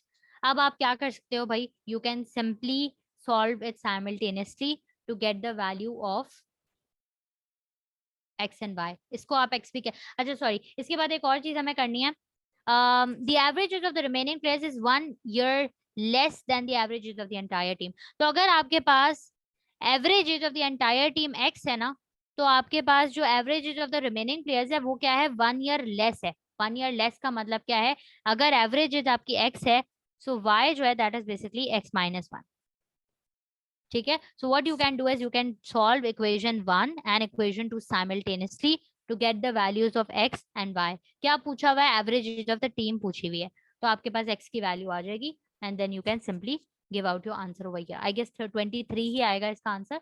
तो ये दो equations बन गए, इनको simultaneously solve करोगे तो आंसर आ जाएगा. ठीक है, simply follow what the examiner is saying and you'll be able to find your answer. ये एक सवाल इस तरह का आ जाता है. और आई गेस एक और क्वेश्चन मैंने रखा ये. अच्छा, these are some formulas that you can use again for mean as well. ठीक है, मीन हमारे पास एक जो हम जनरली यूज करते हैं ना, क्या सॉल्व करेंगे इसको, और दिस इसको सॉल्व करेंगे, इसको साइमल्टेनियसली सॉल्व करना है. So I am just stopping over here. इन दोनों को सॉल्व कर लो. These two equation that I mark, when you simultaneously solve them तो आंसर आ जाएगा आपके पास. ठीक है, average age of the team is X, तो एक्स की वैल्यू यहाँ पे आ जाएगी. अच्छा, रिपीट कर देते हैं भाई वापस से सवाल को, ये इम्पोर्टेंट है इसलिए हम इसको देख लेते हैं वापस से. लेट मी सी. ओके, सो अब देखो यहाँ पे कैप्टन है क्रिकेट टीम का, 11 मेंबर्स हैं and the captain is 26 years old. तो captain is 26 years old. The wicket keeper is 3 years older. 3 साल बड़ा है वो कैप्टन से, तो वो 29 इयर्स का हो गया. तो दो लोगों की तो एज आ गई. कितने बच गए मेंबर्स क्रिकेट टीम में? 9 मेंबर्स बच गए, राइट. तो जो रिमेनिंग 9 प्लेयर्स है ना, रिमेनिंग 9, उनकी एजेस का सम को हम y कह लेते हैं. ठीक है, सिंपली बिकॉज मुझे वैल्यूज अज्यूम करनी है, शुरू में वेरिएबल्स लेने हैं, तभी मेरा आंसर निकलेगा. तो मैंने रिमेनिंग 9 की एज को 9 कह लिया, y कह लिया, सॉरी. अब मुझे कह रहे हैं भाई the average age of the remaining players, average age of the remaining players is 1 year less than the average age of the whole team. तो अब आप पहले निकाल लो average age of the whole team. Average age of whole team कैसे आएगी भाई? Sum of the ages of the players divided by 11 खिलाड़ी. तो सम कितनी हो जाएगी? 26 प्लस 29, बिकॉज दो की मुझे एजेस पता है और रिमेनिंग की एज है y. ठीक है, तो ये फॉर्मूला बन गया. इस फॉर्मूले में आप x लग दो, एवरेज एज x हो गई, और इन सबको आप सिंप्लीफाई करके you can make one equation. ये एक इक्वेशन बन गई आपकी. ठीक है, दिस इज इक्वेशन 1. ठीक है, इसको आप ऐड कर सकते हो आपस में. अब एग्जामिनर क्या कह रहा है? द रिमेनिंग प्लेयर्स का average, average age of the remaining 9 players is 1 year less than the average age of the entire team. तो अगर हम कह रहे हैं भाई कि average age of the remaining 9 players, let's suppose if it is y or y upon 9, let's suppose the average age of the remaining players. Make sense? Y is the sum or y upon 9 is the average. So this is 1 year less than this, तो x minus 1. ये मेरे पास बन गई दूसरी equation. ठीक है, अब समझ ज्यादा आ रहा होगा बिकॉज उसमें थोड़ा सा इधर उधर हो गई थी चीजें. सो you can simply solve the simultaneously and get your answer. y की वैल्यू पुट करना है. यस, आप इधर y की वैल्यू किसको भी सब्जेक्ट बना सकते हो, whether you want to make x the subject और y द सब्जेक्ट. दोनों को आप सब्स्टिट्यूट कर लो. साइमल्टेनियस इक्वेशंस तो आती होंगी आप लोगों को. Then you can find the value of x. x की वैल्यू फाइंड करनी है बिकॉज आपको अल्टीमेटली एग्जामिनर ने क्या पूछा हुआ है? Average age of the entire team. तो आपने x की वैल्यू निकालनी है और यहाँ पे प्रोबेबली 23 आंसर आएगा. Someone has solved this. ठीक है, तो ये आप लोग यहाँ पे इसके बाद साइमल्टेनियसली सॉल्व इसको कर सकते हैं.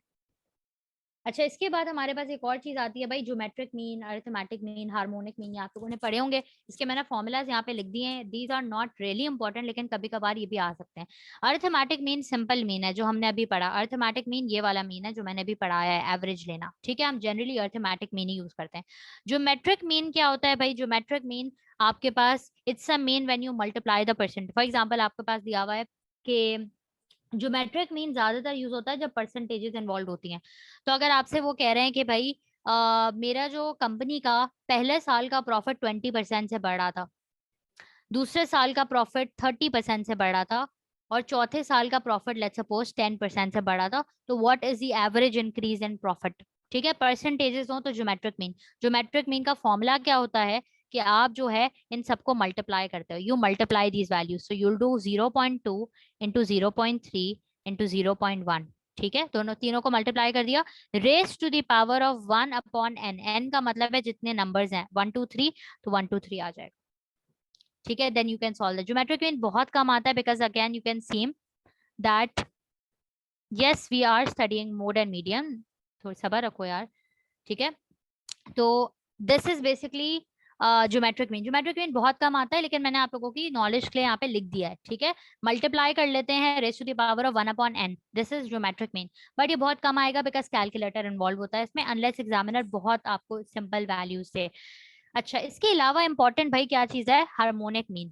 ठीक है, हार्मोनिक मीन जो है ये देखो यहाँ पे ज्योमेट्रिक मीन की वर्किंग हुई हुई है। ठीक है, तो मैंने ये इसलिए डाला है ताकि आप लोगों को समझ आ जाए ज्योमेट्रिक मीन कैसे करते हैं। Harmonic mean you can look at it. ठीक है, हार्मोनिक मीन कैसे लगाते हैं। अब इसमें फॉर एग्जांपल आपको ये जनरली रेट्स और स्पीड वगैरह पे लगता है। अगर एग्जामिनर बिल्कुल साइलेंट हो, कुछ ना कह रहा हो क्वेश्चन में, तो आप सिंपल वाला मीन लगाना, जो कि मैंने अभी एवरेज वाला सिखाया था। ये वाली थोड़ा सा एक्सटेंसिव है, अगर एग्जामिनर दे दे तो। ठीक है, this is on trial and error, इसको याद रख लेना, but mainly rely on the first average जो हम लोगों ने पढ़ा है। हार्मोनिक मीन में हम क्या करते हैं भाई, इसका फॉर्मूला कुछ ऐसा होता है कि वी मल्टीप्लाई टू, यहाँ पे मल्टीप्लाई किया हुआ है, right, n over here, n multiplied by, ठीक है, 1/a प्लस 1/b। तो लेट्स सपोज अगर आपके पास वैल्यूज दी हुई हैं 3 और 4 और 5, तीन, वो कह रहे हैं इसका एवरेज हार्मोनिक मीन निकालो, एग्जामिनर मेंशन कर रहा है हार्मोनिक मीन निकालो। तो अब आप क्या करोगे, ये n की जगह पे आ जाएगा 3, ठीक है, because there are 3 data points. 1/a की जगह पे 3 आ जाएगा, 1/b की जगह पे 4 आ जाएगा, और 5। इस तरह यू टेक दी, इसको सॉल्व कर लोगे तो हार्मोनिक मीन आ जाएगा। Again this is again just for understanding, simple वाला एवरेज ज्यादा आता है, ये आप लोग याद रख सकते हो, अगर एग्जामिनर दे दे तो यू शुड नो के ये चीजें क्या होती हैं। अच्छा जी, किसी को लग रहा अगर होगा कि तीनों मीन से सेम आंसर आता है, तो तीनों मीन से कभी कभार सेम आंसर नहीं आता। ठीक है, because depending on the question you should understand कि तीनों में देयर इज अ रिलेशनशिप। ठीक है, अगर एग्जामिनर आपको, हाँ ये आ सकता है भाई, examiner M which is arithmetic mean, GM geometric mean दोनों दे दे और वो कहे हार्मोनिक मीन निकालो, तो आप ये इक्वेशन यूज कर लेना, ये वाला फॉर्मूला। ठीक है, तो you can easily find these equations. तीनों मीन सेम नहीं आते। ठीक है, डिपेंडिंग ऑन द सर्कमस्टांसेस इन मीन्स को हम सेम नहीं बोल सकते, and therefore you can use this formula to find geometric mean, harmonic mean, जो भी आपको फाइंड करना हो। मैं रिपीट कर देती हूँ, आई वाज सेइंग कि भाई ये तीन तरह के हमारे पास मीन आते हैं, geometric mean, harmonic mean and arithmetic mean. Geometric mean के मैंने एक सिग्निफिकेंस बताई कि ये ज्यादातर परसेंटेजेस पे लगता है, हार्मोनिक मीन रेट्स पे लगता है, arithmetic mean is a simple mean जो हमने पढ़ा है, सम डिवाइडेड बाय एन वाला। ठीक है, अगर एग्जामिनर साइलेंट हो तो आप ये वाला यूज करते हो, सिंपल वाला। ठीक है, बिल्कुल भी कंफ्यूज नहीं करना है अपने आप को। लेकिन अगर एग्जामिनर स्पेसिफिकली मेंशन करे कि ज्योमेट्रिक मीन निकालो या हार्मोनिक मीन निकालो, तो उसके लिए मैंने फॉर्मूलाज आपको बता दिए हैं। ज्योमेट्रिक मीन कैसे निकलता है भाई, you multiply the values, percentages या मल्टीप्लाई करो और raise to the power of 1/n। ठीक है, so let's suppose you have value number 1, you have value 2, इन सबको आप मल्टीप्लाई कर दो। ठीक है, n लिख रही हूं मैं यहाँ पे, और raise to the power of 1/n, this is the number of data points. 3 है तो 3 से डिवाइड हो जाएगा। ठीक है, हार्मोनिक मीन में क्या होता है भाई, हार्मोनिक मीन का फॉर्मूला कुछ ऐसा होता है, तीन नंबर्स हैं, n is the number of data points, तो 3 आ गया यहाँ पे, 1/a, a is the first number तो आप 3 लिख दो, b is the second number, तो ठीक है, इसी तरह आपके पास सी इज द थर्ड नंबर। तो इस तरह you can find harmonic mean. जब आप लोग वर्क टाइम प्रॉब्लम्स करोगे ना, तो यूल नोटिस कि हम हार्मोनिक मीन से सारे चीजें सॉल्व कर रहे होते हैं। फॉर एग्जाम्पल, इधर मैं आपको एक एग्जाम्पल दूं, अगर हम वैसे तो वर्क टाइम प्रॉब्लम्स में ये पढ़ेंगे, but just for quick understanding, मैंने यहाँ पे लिखा हुआ है ना कि हार्मोनिक मीन रेट्स पे अप्लाई होता है। तो वो कैसे रेट्स होते हैं, लेट्स सपोज अगर आपसे एक क्वेश्चन आए कि भाई A can do his work in 4 hours, B can complete his task in 6 hours। ये हम पढ़ेंगे probably in the next day of the workshop, हमारा ये वाला एजेंडा है। लेकिन अगर वो कहें कि भाई ए अपना काम 4 घंटे में कर रहा है, बी अपना काम 6 घंटे में कर रहा है, तो what's the average time that they are taken, what's the total time that they are taken. तो हम इसमें एवरेज, वो वाला एवरेज नहीं निकालते 4 + 6 डिवाइड बाय 2 वाला, क्योंकि ये रेट है ना, rate of their time, rate of work एक तरीके से। तो इसमें हम यूटिलाइज करते हैं हार्मोनिक मीन का formula, 1/a plus 1/b equals to 1/t, t is the total time. तो मैं इनको सिंपली 1/4 प्लस 1/6 कर लूंगी, तो मैं इसको एलसीएम लेके सॉल्व करूंगी, तो जो भी मेरे पास आंसर आएगी, यहाँ पे वैल्यू आएगी, that will be the total time that both of these will take if they are working together. ठीक है, इसको हम एक्सटेंसिवली पढ़ेंगे when will cover work time problems. लेकिन हार्मोनिक मीन की सिग्निफिकेंस ये है, तो अगर एग्जामिनर स्पेसिफिकली बोले भाई हार्मोनिक मीन निकालो, तो आपको फॉर्मूला याद होना चाहिए। ये वाला इज इम्पोर्टेंट, ये वाली चीज याद होनी चाहिए। एग्जामिनर क्या कर सकता है, अर्थमेटिक मीन दे देगा, ज्योमेट्रिक मीन दे देगा, कहेगा हार्मोनिक मीन निकालो। तो डो नॉट गेट कंफ्यूज, आपने सिंपली ये फॉर्मूला लगाना है, GM square is equals to AM into HM, and you can find the any one of the values. ठीक है, इन ये जो नीचे सम चीजें हुई हुई हैं, you can ignore them for now. ठीक है, इसको इग्नोर भी कर सकते हैं, प्रॉब्ली देख सकते हैं। प्रोडक्ट अपॉन एडिशन भी कर सकते हैं, yes you can do that as well, इसको ये भी कर सकते हैं आप। अच्छा जी, इसके बाद हम आ जाते हैं भाई जल्दी जल्दी, दिस इज द रिलेशनशिप, इस स्लाइड को हटा दो। ठीक है, ताकि कंफ्यूज आप लोग ना हो। ये यहाँ पे रिलेशनशिप देख लेना, नीचे एग्जाम्पल थी, example I am not sure that was correct और not, but you can simply reflect on this liner. अच्छा जी, अब एक और फॉर्मूला आप लोगों के लिए है कि अगर आपको मीन और मीडियन जो कह रहा था, मोड और मीडियन भी पढ़ना है हमें, तो अगर एग्जामिनर ज्यादातर, बिकॉज आपके पास इतना टाइम नहीं होता, जो स्टैटिस्टिक्स हम पढ़ते हैं ना लंबी लंबी जिसमें ग्राफ्स बनाने होते हैं, वो सब एग्जामिनर नहीं देगा आपको। एग्जामिनर क्या कर सकता है, आपको मीन दे देगा, मोड दे देगा, कहेगा मीडियन निकाल लो। तो आपको ये वाला formula is really important if you want to find median out of the formula, mode out of the formula when mean or any of the two determinants are given। अगर दो चीजें given हो, तीसरी चीज निकाल ली हो, तो आप ये वाला फॉर्मूला लगाओगे, 3 median is equals to 2 mean plus mode। तो 3 median, आपको मीडियन ही निकालना है, 2 mean प्लस मोड, तो ये आपके पास मीडियन दे देगा आपको। ठीक है, for a moderately skewed distribution. Moderately skewed का मतलब है, आपने पढ़ा होगा कि भाई आपकी डिस्ट्रीब्यूशन जो नॉर्मल डिस्ट्रीब्यूशन होती है, वो या तो बिल्कुल परफेक्टली नॉर्मल होती है, राइट। अगर परफेक्टली नॉर्मल है, यहाँ पे इक्वली स्क्यूड होता, तो इसका मतलब आपके पास you have a symmetric distribution. Symmetric distribution में जो भी मेरा मीन होता है, वो मेरा मोड के बराबर होता है, और वही मेरे मीडियन के बराबर होता है। ठीक है, this is for your symmetric distribution. लेकिन मेरे पास कभी कभार सिनेरियो होता है कि मेरी डिस्ट्रीब्यूशन थोड़ी सी राइट की तरफ स्क्यूड होती है। ठीक है, थोड़ी सी मेरी डेटा पॉइंट्स राइट की तरफ ज्यादा लाई कर रहे होते हैं, या मेरे डेटा पॉइंट्स जो हैं वो लेफ्ट की तरफ ज्यादा लाई कर रहे होते हैं, तो ऐसी सच सिनेरियोज में हम ये वाला फॉर्मूला यूज करके मीडियन मोड निकाल सकते हैं। लेकिन अगर मेरी सिमेट्रिक डिस्ट्रीब्यूशन, एग्जामिनर लिख कर दे for a symmetric skewed distribution, और आप देख सकते हो मीन और मोड अगर सेम दिए हुए होते हैं, तो ये आपके लिए एक कॉमन सेंस का सवाल होता है कि मीडियन भी सेम होगा अगर मीन और मोड सेम है। ठीक है, so this is something that you can reflect on. अच्छा, ये कुछ क्वेश्चंस थे, मैंने यहाँ पे डाल दिए हैं, you can simply go through it after the class. ये बहुत सारे सॉल्व क्वेश्चंस है, मैंने यहाँ पे डाल दिए हैं, इजी इजी क्वेश्चन है। ठीक है, तो इसमें मुझे कुछ अलग सी चीज नहीं देखी। ये कुछ वैसे ही क्वेश्चंस है that we already discuss, for example number of runs, innings, so ये वही चीज है that you can reflect on after the class. ठीक है, just for the sake of your practice. अच्छा, इसके बाद भाई जल्दी जल्दी से मोड को देख लेते हैं। मीडियन, अब मीडियन होता है हमारा मिडिल टर्म। ठीक है,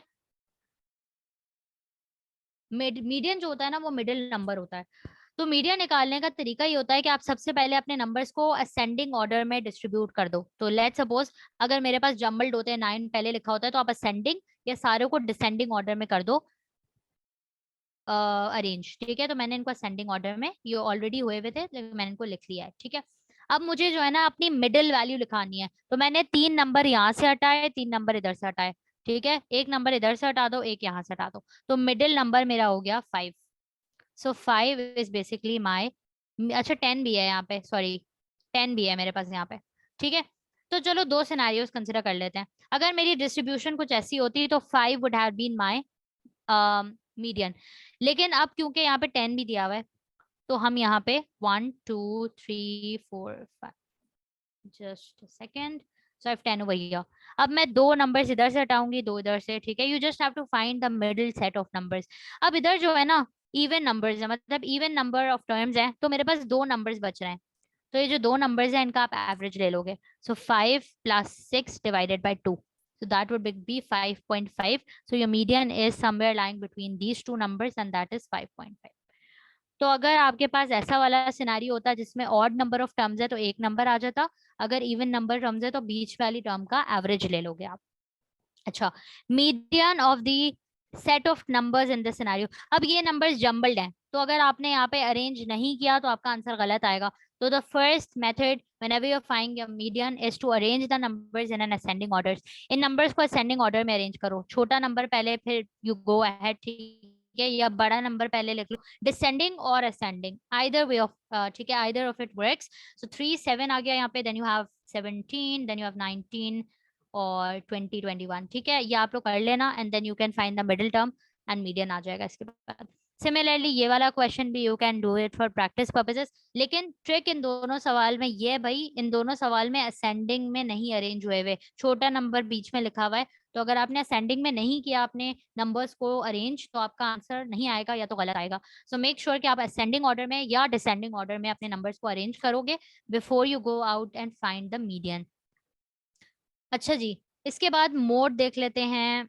अच्छा, इस डेटा सेट से मोड समझा देती हूँ। Mode is the most frequent and most repetitive number from your data set, ठीक है। तो अगर मेरे पास एक डेटा सेट है, लेट्स सपोज जिसमें 1 2 3 4 4 5 5 5 and then I have 6 6 6 and 6, तो इसका मोड क्या होगा, जो सबसे ज्यादा बार नंबर आ रहा हो, तो 6 is the mode of this data set, because 6 की फ्रीक्वेंसी सबसे ज्यादा है, ठीक है। तो 6 4 दफा आ रहा है, so that is why it is the mode of my equation. इस क्वेश्चन को आप सॉल्व कर सकते हो, इसका मीडियन भी निकाल लो, इसका मोड भी निकाल लो, और इसका मीन भी निकाल लो, and then select which of the following equations is true, ठीक है। तो ये this question that you can do this. इसका मोड 40 है, मैं बता सकती हूँ यहाँ से देखकर, बिकॉज 40 दो बार आ रहा है, ठीक है। इस क्वेश्चन को कर लेते हैं इनफैक्ट, ताकि किसी का अगर कोई क्वेरीज हैं तो we can deal with that. Mode क्या आ गया भाई, मोड 40 आ गया, ठीक है, तो मैंने मोड निकाल लिया। मीन आप लोग कैसे निकालोगे, add all of the numbers and divide by the number of terms. Mean भी निकाल लेते हैं, तो वी हैव 30 + 70 40 50 90, फिर आपके पास 40 और 60, और टोटल नंबर्स कितने हैं, टोटल नंबर 7 है, राइट। तो इफ कोई अगर कंफर्म मुझे बता दे मीन क्या आ रहा है, प्रॉब्ली 54.2, ठीक है, कंफर्म कर लेना ये देखकर। अच्छा, मीडियन में रिपीट कर रही हूँ। अब मीडियन में आपने क्या करना है भाई, सबसे पहले असेंडिंग ऑर्डर में इन नंबर्स को लिख लो। 30 इज द स्मॉलेस्ट, तो 30 को पहले लिख दो। 40 आ जाएगा, फिर 2 बार 40 है तो 2 बार ही लिखेंगे आप, ठीक है। फिर आ जाएगा 50, फिर आ जाएगा 60, and then lastly you have 70 and then 90। Ascending order done. अब आपने नंबर्स को डिस्ट्रीब्यूट करना है, 2 नंबर्स इधर से छोड़ो, 2 नंबर्स इधर से स्किप करो, एक नंबर इधर से एक नंबर इधर से, तो you get your middle number, तो योर मीडियन इज 50। ये सिंपल कॉन्सेप्ट है मीडियन का, यानी आपने मिडिल टर्म निकाल ली है out of all of the numbers, ठीक है।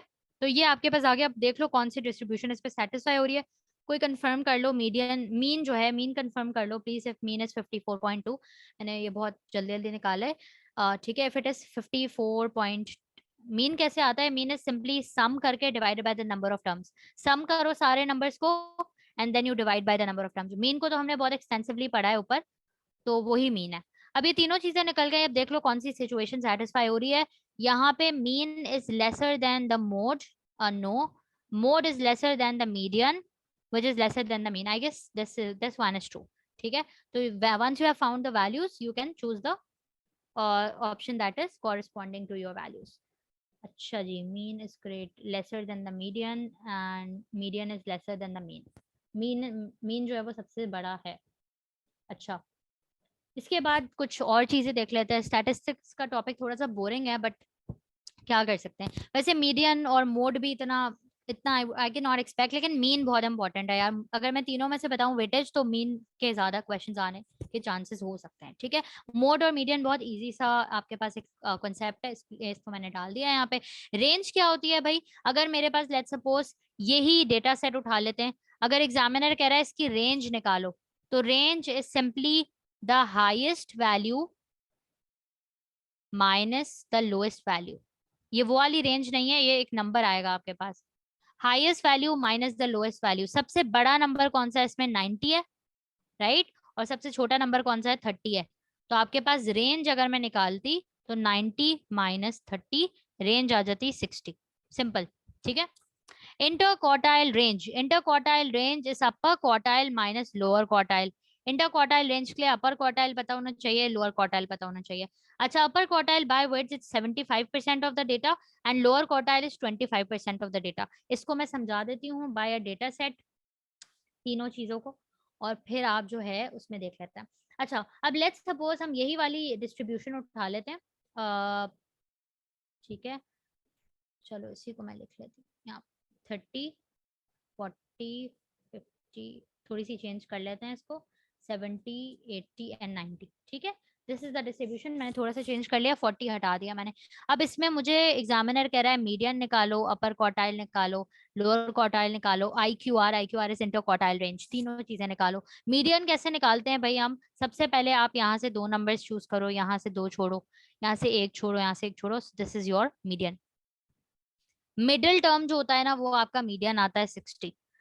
अपर क्वार्टाइल मीडियन से राइट की तरफ होगा और लोअर क्वार्टाइल मीडियन से लेफ्ट की तरफ होगा। अब आपने ये मीडियन मार्क कर लिया, कितने नंबर्स बच गए इस साइड पे? इस साइड पे वी हैव 3 नंबर्स, राइट? इस साइड पे मेरे पास 3 नंबर्स बच गए। इन तीनों नंबर्स का जो मिडिल नंबर है ना, वो अपर क्वार्टाइल है। ठीक है, और इस साइड पे मेरे पास 3 नंबर्स जो बचे हैं, इनका जो मिडिल नंबर है that is your lower quartile. Simple. ठीक है, तो इस तरह आप ड्रॉ करके भी आसानी से अपर क्वार्टाइल लोअर क्वार्टाइल मार्क कर सकते हो। इंटर क्वार्टाइल क्या है? माइनस कर दो 80 minus 40। Inter quartile range is upper quartile minus lower quartile, so this is your inter quartile range. ठीक है जी, ये आपके पास आ जाता है। क्वार्टाइल का मतलब है particular distribution of your data. Upper quartile का मतलब है 75% of your data, lower quartile का मतलब होता है 25% ऑफ योर डेटा, और मीडियन बीच की टर्म होती है, so this is 50% of your data. ठीक है, this is 25% of your data. तो क्वार्टाइल का सिंपली मतलब होता है कि आपकी डिस्ट्रीब्यूशन ऑफ दैट थिंग। अच्छा, इसमें एक और चीज यहाँ पे आई थिंक इज यूजफुल। कभी कभार एग्जामिनर दे देता है 90th क्वार्टाइल निकालो इस डेटा का। 90th क्वार्टाइल का मतलब है 90%। आपने देखा आपके डेटा पॉइंट्स कितने हैं? यही वाली डेटा उठा लेते हैं। कितने डेटा पॉइंट्स है? 1 2 3 4 5 6 and 7। You have 7 data points, right? 7 data points. आप 7 डेटा पॉइंट्स का आप 90% निकालो। ठीक है, अब 7 डेटा पॉइंट्स का आप 90% कैसे निकालोगे? इनको सबको सम कर लो। When you add all of them, ठीक है, इसका सम अगर कर लेते हैं, चलो 30 प्लस 40, ओके, सो इसका सम आ रहा है 420। आपने इसका सम निकाल लिया, 420 आ रहा है। आप 420 का 90% निकाल लो। ये सब आप कैलकुलेटर के बगैर कर सकते हो। 90% लेने का मतलब है 90 अपॉन 100 इंटू 420। ये आप निकाल लो। ठीक है, simply solve it. 42 into 9, you have 378। ठीक है, तो इस डेटा के साथ ये थोड़ा सा मुश्किल है, लेकिन अगर आपको ग्राफ बना के दिया हुआ होगा ना, तो आपने कौन सी वैल्यू देखनी है? आपने 378 वाली वैल्यू देखनी है। अच्छा, इस डेटा के साथ भी ट्राई कर लेते हैं। अब आपने देखना है कि मेरा 90th क्वार्टाइल कौन सा नंबर है, तो आपने 378 को दिमाग में रखना है। अब मैं नंबर्स को ऐड करती जाती हूँ। 30 plus 40 is 70, 70 plus 50 is 120, right?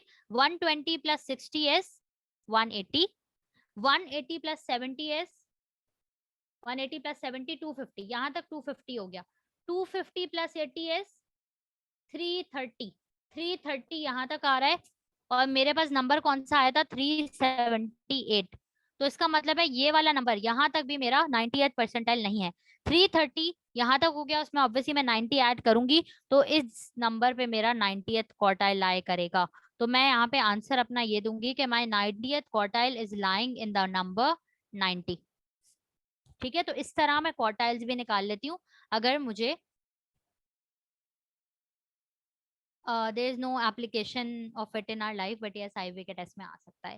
Quartile वाली चीज again is an additional thing जो मैं आप लोगों को बता रही हूँ। ये सारी चीजें मैं इसलिए बता रही हूँ बिकॉज जो चीज नहीं आई है वो आ भी सकती है। तो कंसेप्ट अपने क्लियर रखना, ठीक है, specially with all of the things that you have studied in FSc, do not leave a thing. अगर कोई चीज सिलेबस का पार्ट नहीं है लेकिन आपको लग रहा है कि भाई ये हो सकता है, तो उस चीज को दिमाग में रख के जाओ। 25% 25th क्वार्टाइल बोले तो 25%, 20th क्वार्टाइल बोले तो 20%। तो ये सब निकाल सकते हो आप लोग। ठीक है, ये वाली चीजें यस इंक्लूडेड हैं टेस्ट में। Mean is really important, mode और मीडियन बता दिया है तो आप लोग देख सकते हो। ठीक है, with this let's move on towards the last topic of our workshop, और that is also really very important. यार सारे टॉपिक्स ही बहुत इंपॉर्टेंट है, टू बी वेरी ऑनेस्ट। कोई भी ऐसा टॉपिक नहीं है जो हम लोग ऐसी तफसील में पढ़ रहे हैं, बट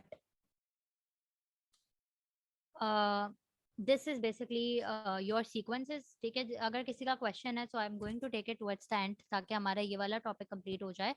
अच्छा, इन दोनों क्वेश्चंस में सारा फॉर्मूलाज का काम है, अरिथमेटिक प्रोग्रेशन, ज्योमेट्रिक प्रोग्रेशन, और एक आपके पास रिपीटेड सीक्वेंसेस आते हैं ज्यादातर टेस्ट में। इसमें ज्यादातर फॉर्मूलाज का आपके पास गेम है।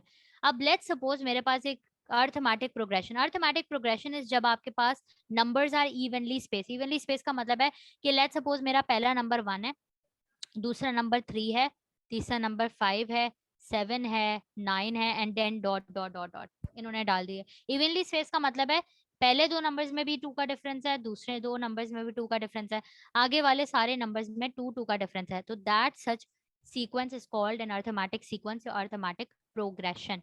अब एग्जामिनर आपसे कह सकता है भाई find the let's suppose 48 term, इस सीरीज की 48 टर्म निकालो। तो कोई स्टूडेंट जिसको फॉर्मूलाज याद नहीं होंगे वो बैठ के सारी 48 लिखेगा आगे 2 ऐड कर करके, एंड देन देखा 48 नंबर पे कौन सी टर्म आ रही है। लेकिन अगर आपको फॉर्मूला याद होगा तो you can simply apply the rules and apply it in the formula. अब हमारे पास इसमें जो है फॉर्मूला आता है T n is the number of term, ठीक है। T n is equals to a plus n minus 1 into d. This is the formula that you need to remember.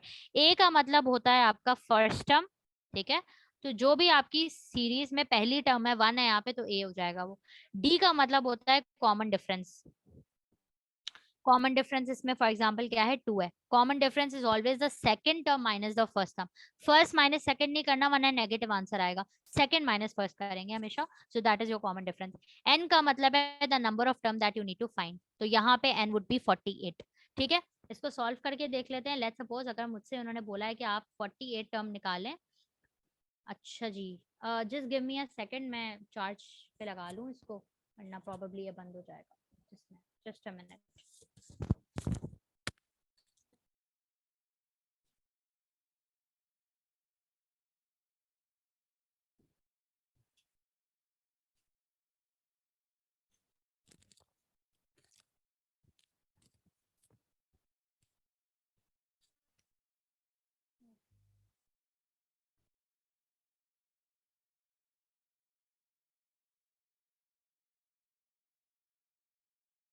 Okay, I hope you all can hear me now.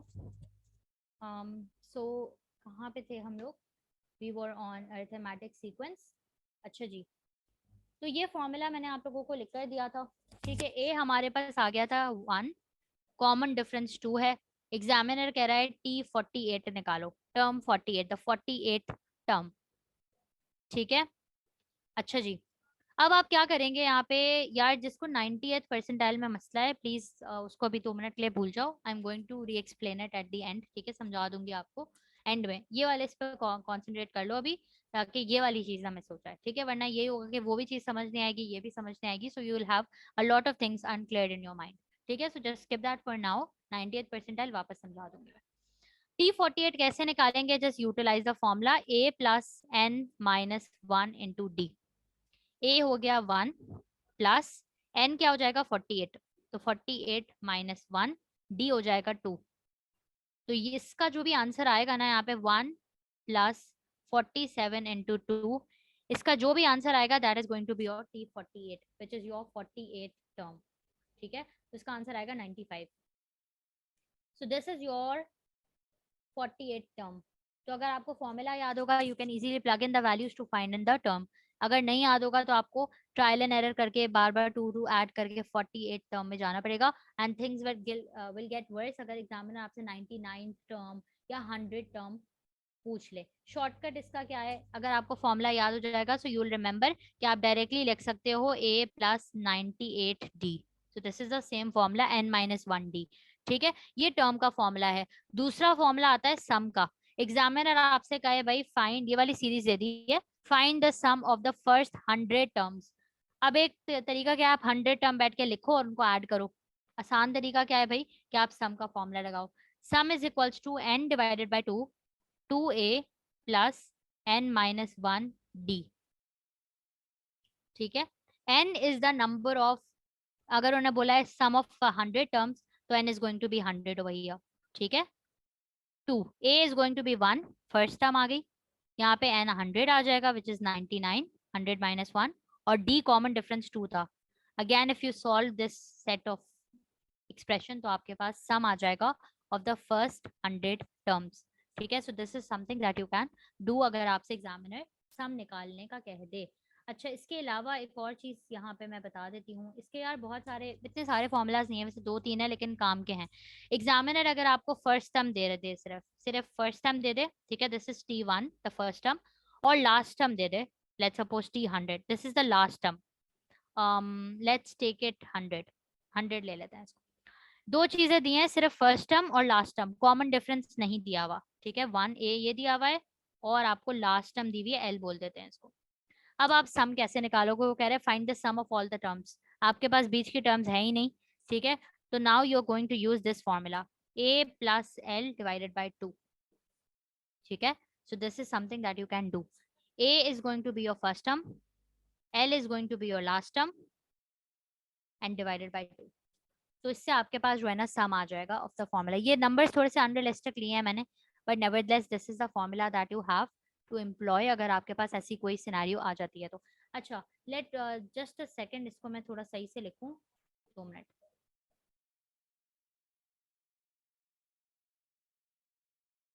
ठीक है, ये N मैं यहाँ पे लिखना भूल गई थी। तो अगर एग्जामिनर लेट्स सपोज बोले find the sum of let's suppose the 100 terms, तो यहाँ पे 100 आएगा, n is going to be 100 over here, a is going to be 1, l is going to be 100 and then you can take out the sum का formula. ठीक है, तो इस तरह आप निकाल सकते हैं। वो वाला आई गेस मैंने जो पहले बताया था वो मैंने एवरेज ले लिया था, n यहाँ पे लिखना भूल गई थी मैं, तो n भी आप लोगों ने लिखना है यहाँ पे। सो this is formula number 2 that you should remember अगर आपने सम निकालना है तो।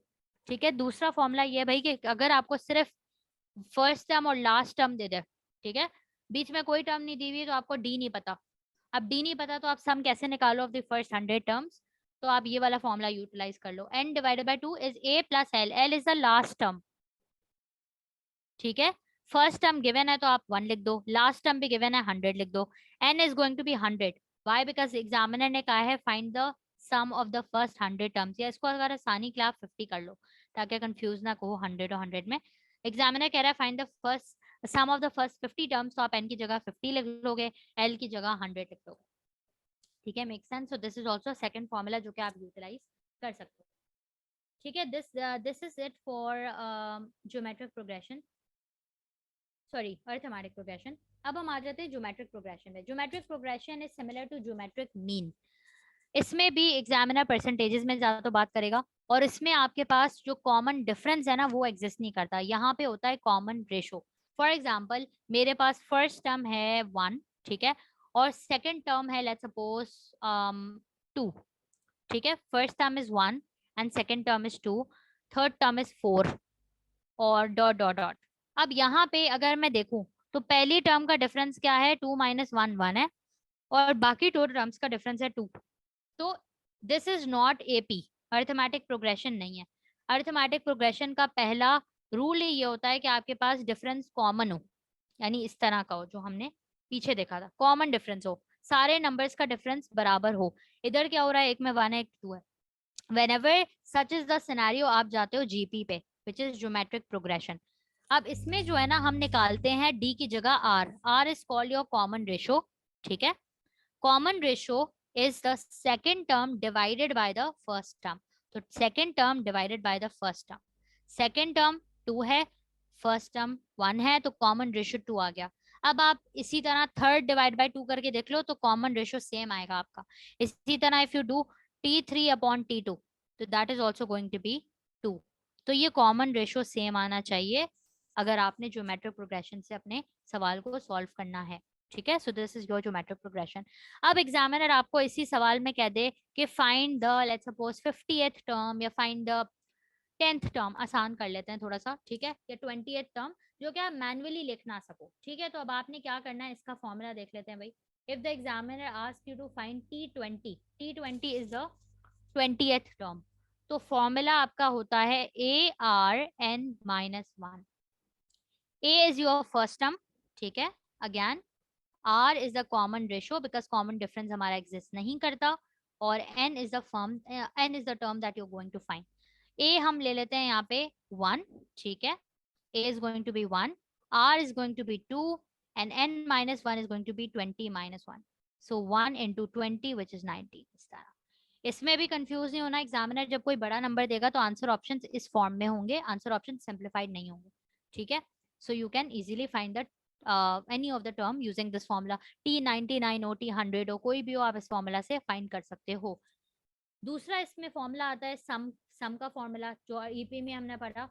इसी तरह यहाँ पे अगर एग्जामिनर कहे find the sum of the first 20 terms, तो अब आप एपी का फॉर्मूला नहीं लगाओगे, because that is only for arithmetic progression. आप लगाओगे ज्योमेट्रिक प्रोग्रेशन का फॉर्मूला, और ज्योमेट्रिक प्रोग्रेशन का फॉर्मूला थोड़ा सा अलग होता है, विच इज ARn-1, ठीक है, n ऊपर है 1 नीचे है, यहाँ पे divided by r-1। This is the formula. a is going to be your first term, r is going to be your common ratio, n is going to be this number, 20 terms बोली है तो 20 minus 1 divided by r which is 2 minus 1। ये आप solve कर लेंगे तो आपके पास सम आ जाएगा, ठीक है। सो दिस इज योर अच्छा जी, कौन T3/T2 वापस समझाएं। T3/T2 इज बेसिकली कि आपने देखना है कि रेशो आपका कॉमन होना चाहिए। पहले मैंने निकाला इन दोनों टर्म्स का रेशो, तो second term divide by first term, ये भी 2 आया। फिर मैंने कहा कि आगे बढ़ के देख लेती हूँ whether this ratio is same और नॉट, तो मैंने third term divided by second term का रेशो निकाला, इसका आंसर भी 2 आ रहा है। ये इक्वालिटी इसका मतलब है मैं ज्योमेट्रिक प्रोग्रेशन यूज कर सकती हूँ। अगर को ऐसा होता कि ये 2 आ रहा होता, ये 3 आ जाता, मैं यहाँ पे ही स्टॉप मार देती, मैं ज्योमेट्रिक प्रोग्रेशन अप्लाई नहीं करती। एग्जामिनर आपसे पूछ सकता है कि वेदर ये अप्लाई होगा नहीं होगा, तो आप यहाँ पे your statement would be no, कि हम अप्लाई नहीं कर सकते बिकॉज कॉमन रेशो सेम नहीं है। तो ये T3/T2 is the ratio of the third term divide by the second term.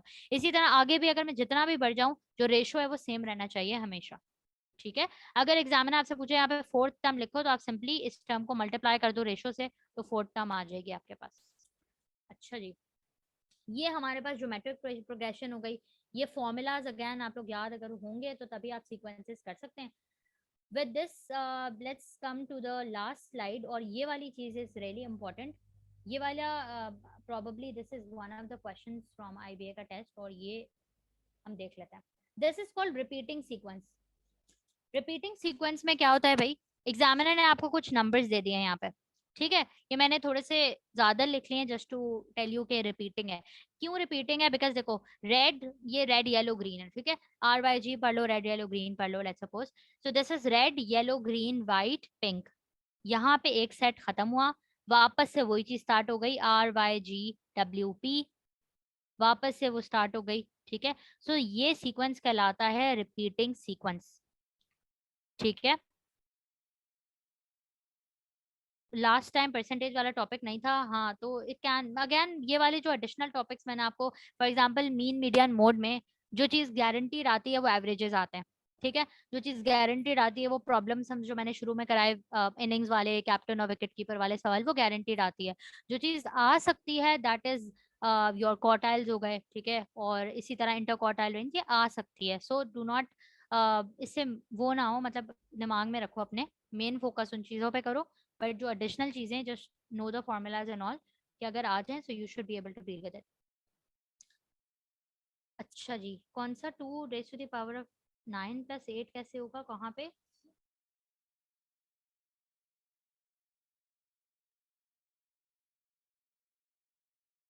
Sorry, ये किस चीज का सवाल है? चलो let's see this eight the and, इसको देख लो। तो this is a repeating sequence. जब आपके पास सीक्वेंस रिपीट हो रहा हो, इसको नंबर्स फॉर्म में मैं अगर बताऊं, तो लेट्स सपोज 1 2 3 4, देन अगेन 1 2 3 4, 1 2 3 4। ना ये एपी है ना ये जीपी है, वाई? बिकॉज यहाँ पे देखो सबका डिफरेंस 1 1 आ रहा है, लेकिन आगे जाके अचानक से 3 का डिफरेंस आ गया, तो ये एपी नहीं हुआ। इसी तरह कॉमन रेशियो भी इसका आगे सारे नंबर्स का सेम नहीं होगा, so this is not GP as well, geometric progression में नहीं है। ये है क्या भाई, ये रिपीटिंग सीक्वेंस है। अब रिपीटिंग सीक्वेंसेस से कैसे डील करते हैं? एग्जामिनर कह रहा है 68th टर्म निकालो, तो एक तो तरीका ये है, आपने पैटर्न देख लिया, आप आगे नंबर लिखते जाओ, पी पे स्टॉप कर दिया, वापस RYGWP, और काउंट करो कि 68 प्लेस पे कौन सा नंबर आ रहा है, कौन सा लेटर आ रहा है, ठीक है। लेकिन that is going to cost you your time. आपने आसानी क्या करनी है, और ये नंबर बड़ा भी हो सकता है, 100 टर्म, 1017 ऑल फर्स्ट टर्म। तो आप क्या करोगे, सबसे पहले you have to count the number of times after with the digit is repeating itself. कितने नंबर्स, कितनी प्लेसेस के बाद डिजिट रिपीट हो रहे हैं या लेटर्स रिपीट हो रहे हैं। सो वी हैव 1 2 3 4 5, 5 लेटर्स के बाद रिपीटेशन हो रही है, राइट। 5 5 का हमारे पास बैच है, तो कितने डिजिट्स के बाद रिपीट हो रहा है? 5 के बाद। अब मुझे सिंपल काम क्या करना है, जो एग्जामिनर ने मुझसे पूछा हुआ है ना, उसको आपने लॉन्ग डिविजन लेना है with the number after which the letters are repeating itself. Long division divide कर दो, ठीक है। So I am going to divide it, 5 1 5 आ गया यहाँ पे, ठीक है, और यहाँ पे 1 रह गया। अब मैं यहाँ पे 8 को नीचे ले जाऊंगी, दिस विल बी 5 3 इज 15, और क्या बच गया? 3 बच गया। ये जो रिमाइंडर है ना, ये इंपॉर्टेंट है आपके लिए। जो रिमाइंडर है वो आपका आंसर है। 3 है तो आप 1 2 3 डिजिट काउंट कर लो। So green is your 68 term. तो किसी ने पहले भी आंसर बता दिया था, so yes this is your answer. Is this clear? इसको आप कोई भी टर्म के लिए आजमा सकते हो, for example 98 term, so you just use this division method, और इस डिवीजन मेथड पे आपके जो रिमाइंडर बच रहा है that is going to be your answer, ठीक है। सो ये आपका जो है आ जाएगा इस तरह। अच्छा जी, लेट मी रिपीट इट। एक और हम इसका कर लेते हैं क्वेश्चन, मतलब एक और वर्ड से इसको समझ लेते हैं। सो लेट्स सपोज आपसे एग्जामिनर कह रहा है यूजिंग द सेम सीरीज, ठीक है, एग्जामिनर कह रहा है कि आप 72nd टर्म निकालो, लेट्स, ठीक है, ये वाली टर्म निकालो आप। एग्जामिनर कह रहा है और बताओ कौन सा लेटर लाई कर रहा है। तो पहला स्टेप होता है count the number of times after which the digit is repeating itself, ठीक है। तो आपने डिजिट्स काउंट करने, 1 2 3 4 5, 5 डिजिट्स के बाद, 5 लेटर्स के बाद वापस से सीरीज रिपीट हो रही है, राइट। पिंक आया, उसके बाद वापस से रेड आ गया, तो 5 5 का बैच है। तो आपने 5 को यूज करना है एज अ डिवाइजर। 5 से आपको डिवाइड कर देना है 72 को। ये 5 जरूरी नहीं है, यहाँ पे 4 भी आ सकता है अगर 4 नंबर्स के बाद रिपीट हो रही होती है मेरी सीक्वेंस, तो ठीक है। सो यू डू 5 1 इज 5, ठीक है, यहाँ पे 2 आ गया, 2 को कैरी फॉरवर्ड कर दो, 5 4 टाइम्स इज 20, यहाँ पे 2 बच गया। सो ये जो रिमाइंडर है that is your answer. 2 is not your answer, आपने देखना है आगे 1 2, तो yellow is your answer in this case, ठीक है। तो ये वाला मेथड बहुत आपके काम आएगा अगर रिपीटिंग सीक्वेंसेस पेपर में आ गए, ठीक है। So this is it for our agenda for today. I hope सबको समझ आ गई वो चीज़ें। क्वार्टाइल्स वाली जिसको नहीं समझ आई थी, मैं बता देती हूँ यार वापस से, चलो क्वार्टाइल को, वरना ये ना हो कि वही चीज़ आ जाए और फिर वो। लेकिन चलो क्वार्टाइल को देख लेते हैं जल्दी जल्दी से। आई होप बाकी सब कुछ क्लियर था, ठीक है। तो क्वार्टाइल्स का देखो लॉजिक ये थी भाई कि आपके पास अगर कोई सीरीज दी हुई हो, ये ले लेता है, ठीक है, और एग्जामिनर आपसे कहे कि इसका 25th क्वार्टाइल निकालो। तो 25th क्वार्टाइल का सिंपल मतलब होता है 25% into the sum of the data. इन डेटा को सम कर लो, व्हेन यू सम दिस तो आपके पास क्या आएगा, 180 आ रहा है, ठीक है, दिस इज द सम, इसका सम 180 है। आप 25% 180 निकाल लो, ठीक है, without using a calculator. Obviously मैं यहाँ पे जल्दी जल्दी करने के लिए आई हैव सम दिस, 45 आ गया। अब आप आंसर निकालने के लिए डेटा पॉइंट्स काउंट करोगे। पहले डेटा पॉइंट से स्टार्ट करो, 30, 30 इज लेसर देन 45। अब आप इसमें ऐड कर जाओ, 30 प्लस 40 इज 75। तो ये इसका मतलब है मेरा जो 45th क्वार्टाइल है वो इधर ही कहीं लाई कर रहा है। तो 30 अकेला काफी नहीं था, 40 ऐड किया, तो 40 इज माई 25th क्वार्टाइल, ठीक है। तो ये एक लॉजिक थी सिंपल सी जो आप लोग दिमाग में रख सकते हैं अगर आप लोगों को ये चीज समझ आ गई हो तो। 30th क्वार्टाइल निकालो तो 30% पहले निकाल लो, ठीक है, then count the numbers, count करते जाओ। जिस भी नंबर पे वो डिजिट सम जो टोटल टोटल है आपका वो सेटिस्फाई हो जाए तो आप वहां पे रुक जाना, and then you can find the quartile in that case, ठीक है। So this is it for our workshop for today, and I hope सबको समझ आ गया होगा सब कुछ, ठीक है। और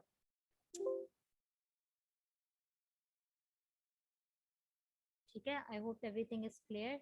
कोई भी फीडबैक वगैरह हो you can convey with this, या probability Sunil, I shifted probability in day 3, ठीक है, डे 3 के एजेंडा में मैंने प्रोबेबिलिटी शिफ्ट कर दी थी बिकॉज आज वाले टॉपिक्स हमारे ज्यादा एक्सपेंसिव थे, ठीक है। डे 3 में ये है कि डे 3 में हमारे पास ज्यादातर जो है ना वी हैव